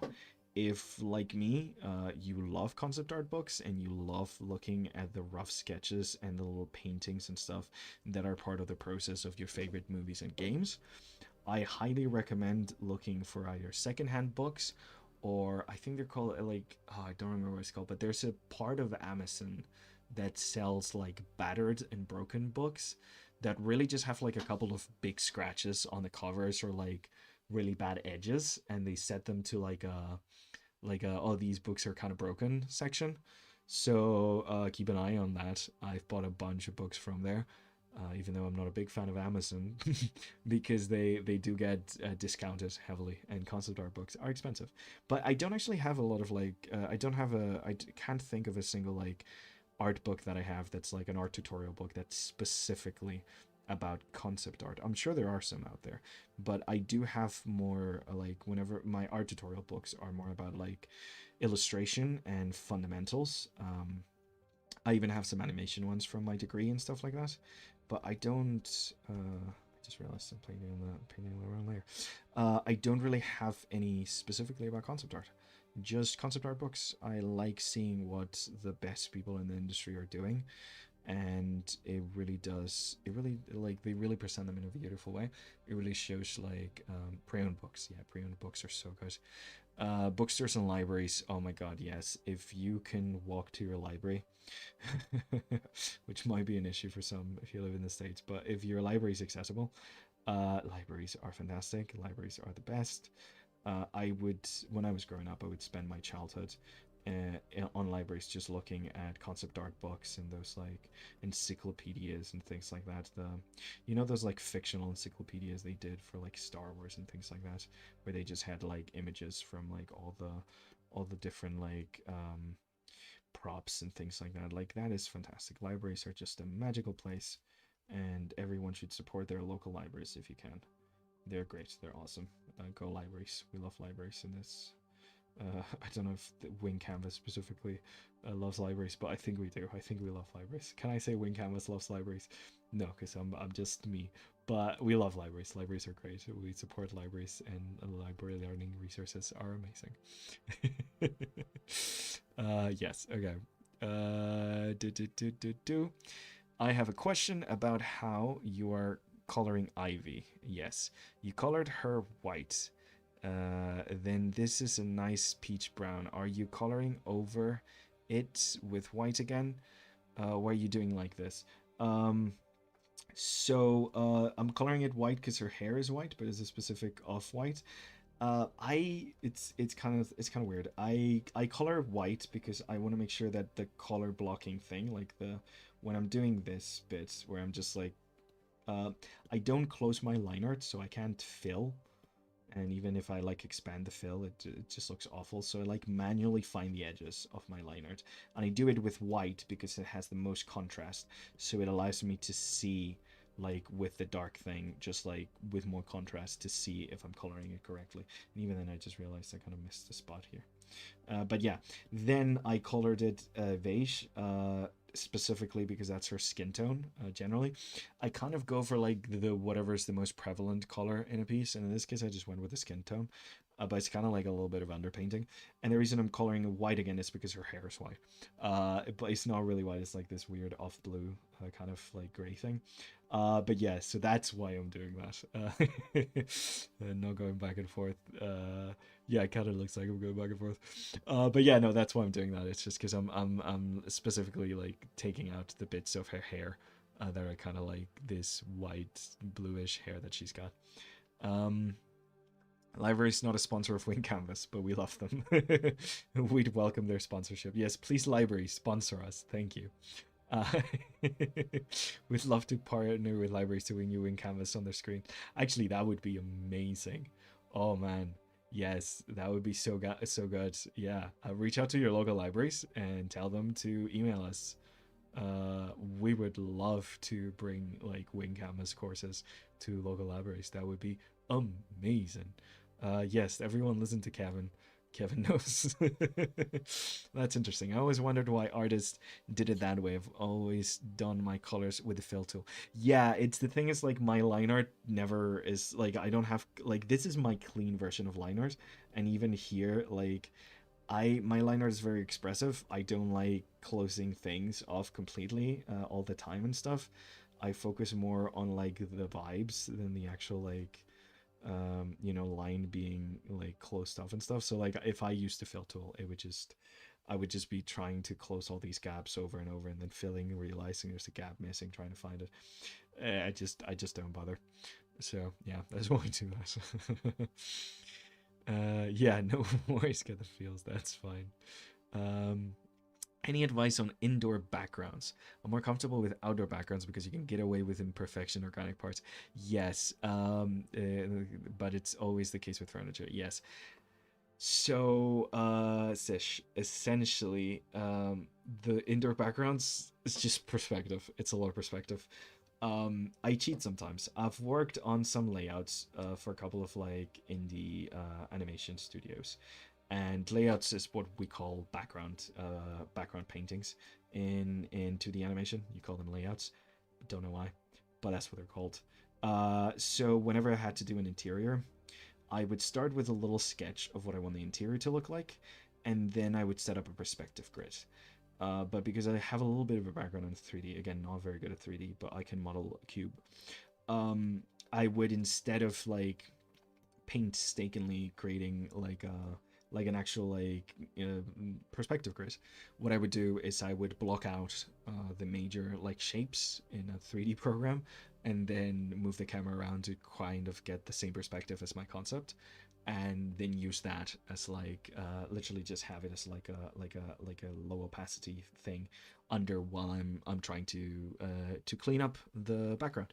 It really helps getting certain things into certain perspectives that might be a little iffy, but essentially the problem with and why they're hard is because of perspective. There's also a couple of tricks with like composition. You want to make sure your camera is not too high. By camera I mean your point of view, so like you have a low horizon. Essentially, when you have a high horizon, it makes interiors feel like you're looking at it through a security camera, and unless that's your goal, you always want to try and keep your horizon line at the highest at like eye level, and even lower, the lower the better, because it just makes things look a little more interesting. Well, not too low. If it's too low, then you're looking at the ceiling.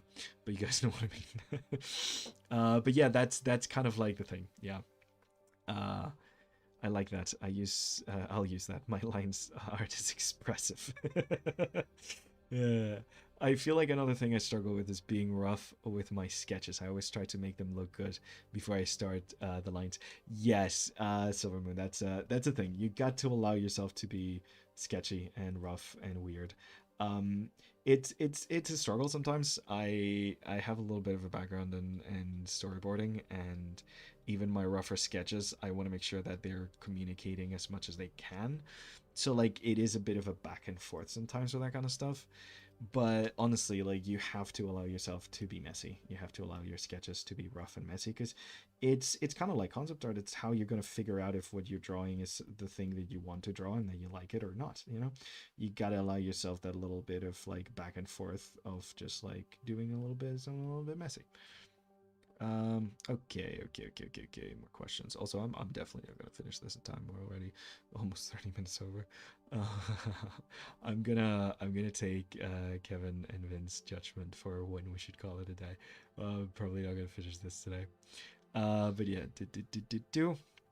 I do backers all the time, so perspective is fine for me. Okay, that's perfect.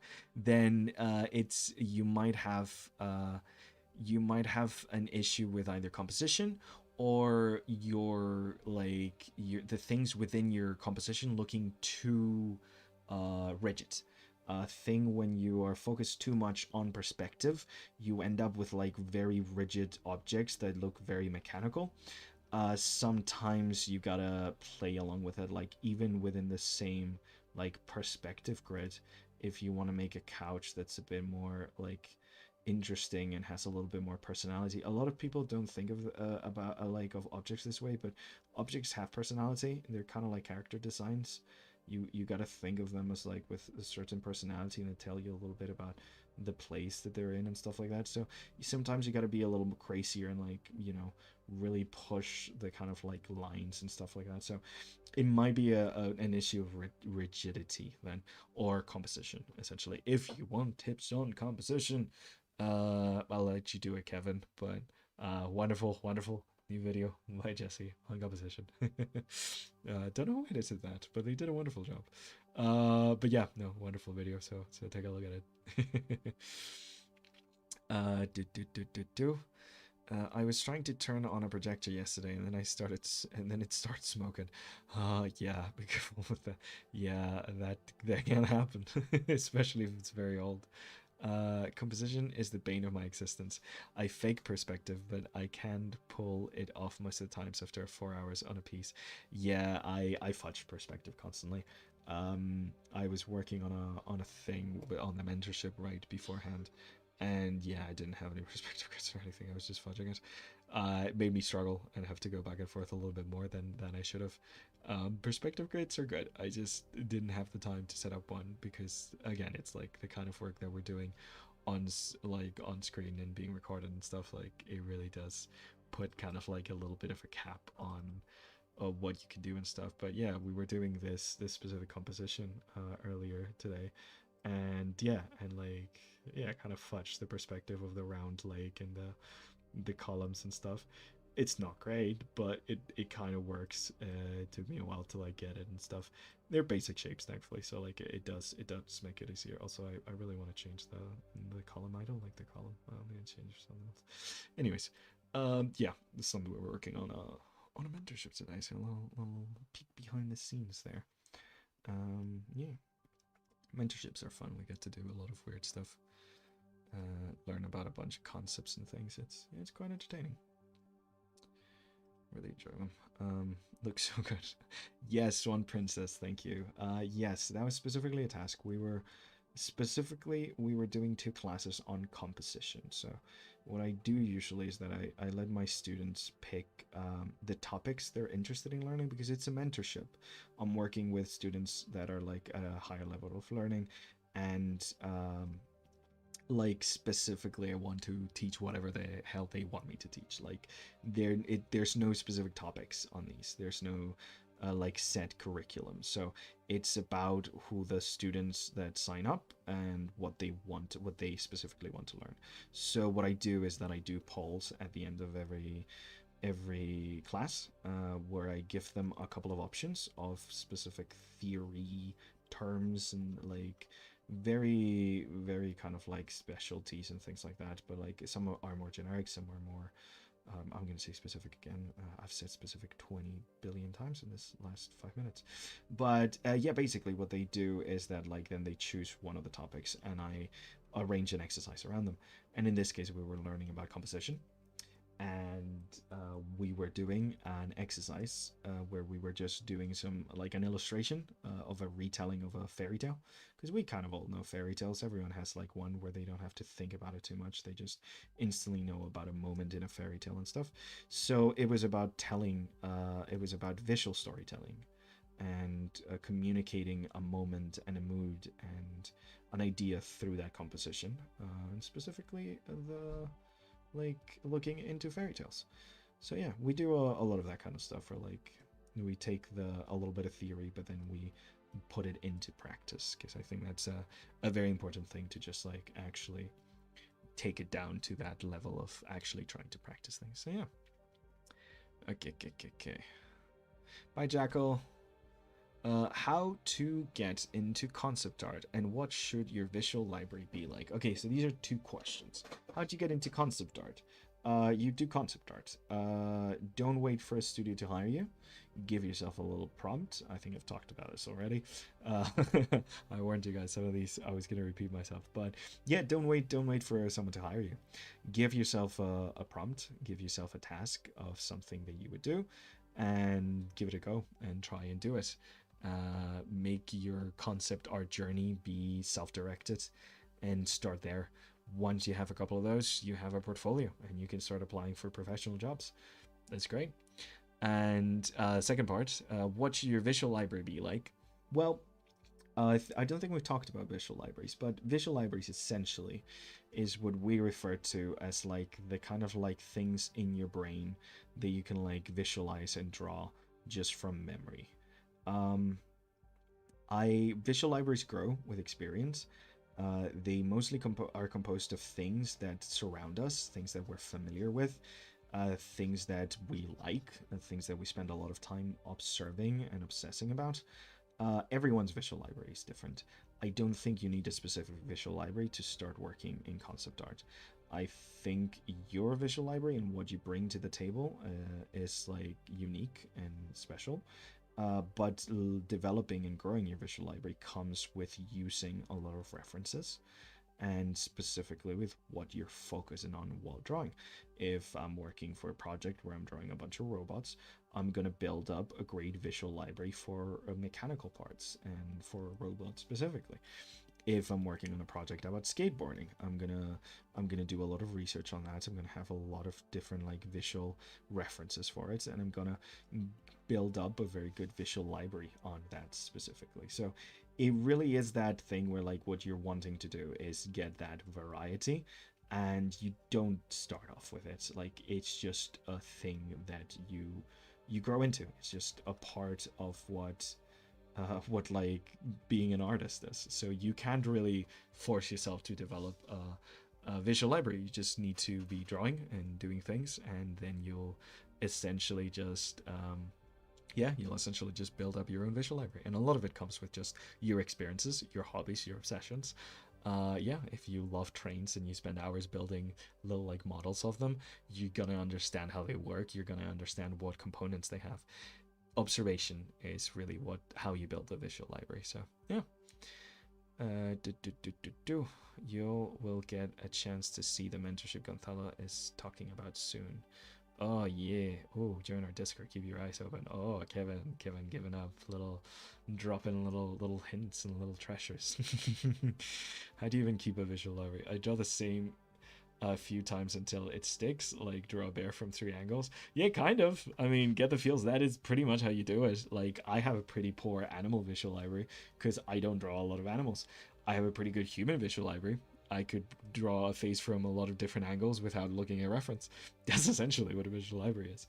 And again, you develop them by forcing yourself to try to draw certain things, because just by forcing yourself to try to draw them, you kind of like end up observing. Like that's why life drawing is so important. That's why practicing drawing different things is so important, because it's kind of what gets you there essentially. So yeah. Okie dokie. Next question. I have so many of these questions. I don't think we're gonna go through all of them. Already 37 minutes past. What type of game do you find the hardest to work with? Good question. For me personally, very realistic games. I don't like realism. I find it very dull and boring, and I know there's people that are incredibly good at making realistic things that are really visually interesting. I am not one of them. I like exaggeration. I come from a background of animation, and I like to exaggerate and take things to the limit. Realism, not my thing. So if I ever was hired for a project in realism, I would look at them and be like, "Why are you? Did you get a different portfolio? Why are you hiring me for this?" Yeah, that would be the hardest game that I could work with. Anything that's realism. If they hired me for the next Call of Duty, I would definitely question their eyesight. Uh, but yeah, no, I think that answers that. Do you ever struggle to come up with ideas for concepts, and how do you deal with that? Ooh, this is a fantastic question. You guys want? I'm gonna do a little thing. Okay, so there's a way of thinking that helps a lot with this. So you essentially do what's like a mental train or a mental cloud. So imagine that someone tells you, "Hey, I want you to make an enemy that shocks people with like electricity." Okay, so electricity. You could represent this in so many different ways. This is your initial thing. This is your prompt. This is what you have to fulfill. How do you do this originally? Okay, so like I said, our collection of experiences, knowledge and like interests is essentially what makes us unique and what makes us interesting as like artists. So what you're going to do is you're going to rely on that to try to come up with something that represents this idea.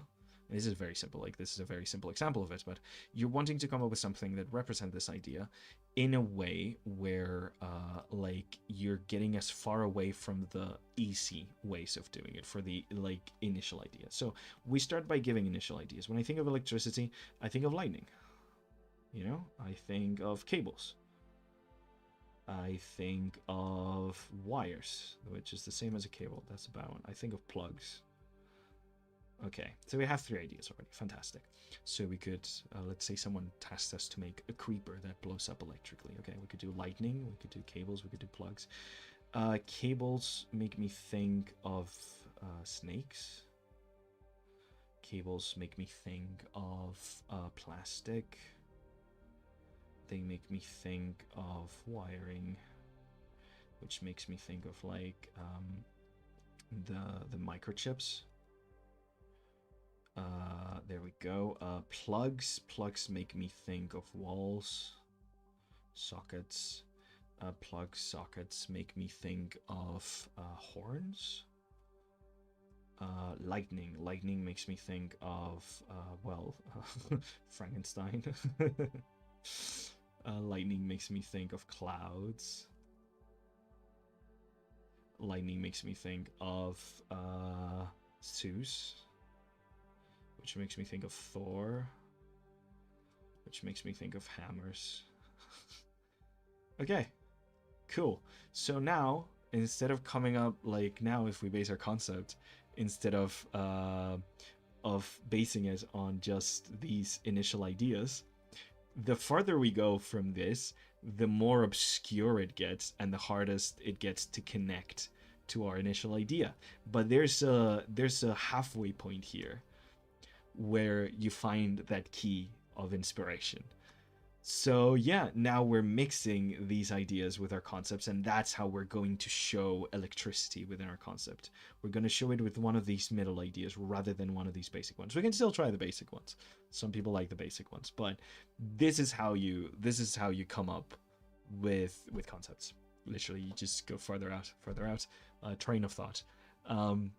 My twin sister, she has this thing where like we are having a conversation and she starts thinking about something, and then 10 minutes later she just talks about something that has nothing to do with what we're talking about, and it's because she did like a whole train of thought between like 20 ideas in her head and started thinking about this idea like that no one was thinking about and talking about. That's what you want to do. Branch ideas, branch your elements, and then you can find something where you need to find it that it's close enough to that initial that core idea that like it reads as that, but far enough that it's not basic and repetitive and a thing you've seen 1,000 times. Yeah, that's kind of what you do. I'm glad I got to do. I'm glad I got to show this. Yeah, fellow twin. Yeah, get twin sister, fraternal. You. Yeah, I'm a fraternal twin. If you guys didn't know, I mean, it's part of the Q&A, right? We're here to learn things about me, so there you go. I got a fraternal twin. I don't know if she's watching, actually. She might be. If you are, I love you very much, sis.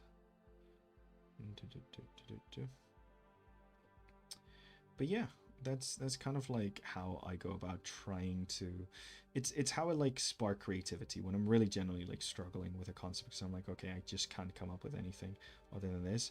Like, use that train of thought, use that little web, and see how far you can get into the outskirts of those thoughts, while still making something that's kind of like readable and still kind of like understandable as like the initial concept. Like, sometimes it goes too far. Like, if I draw a guy with a hammer, you're not going to think electric. But like, you know, like, you kind of want to push it and see how far you can get. That's kind of the idea, essentially.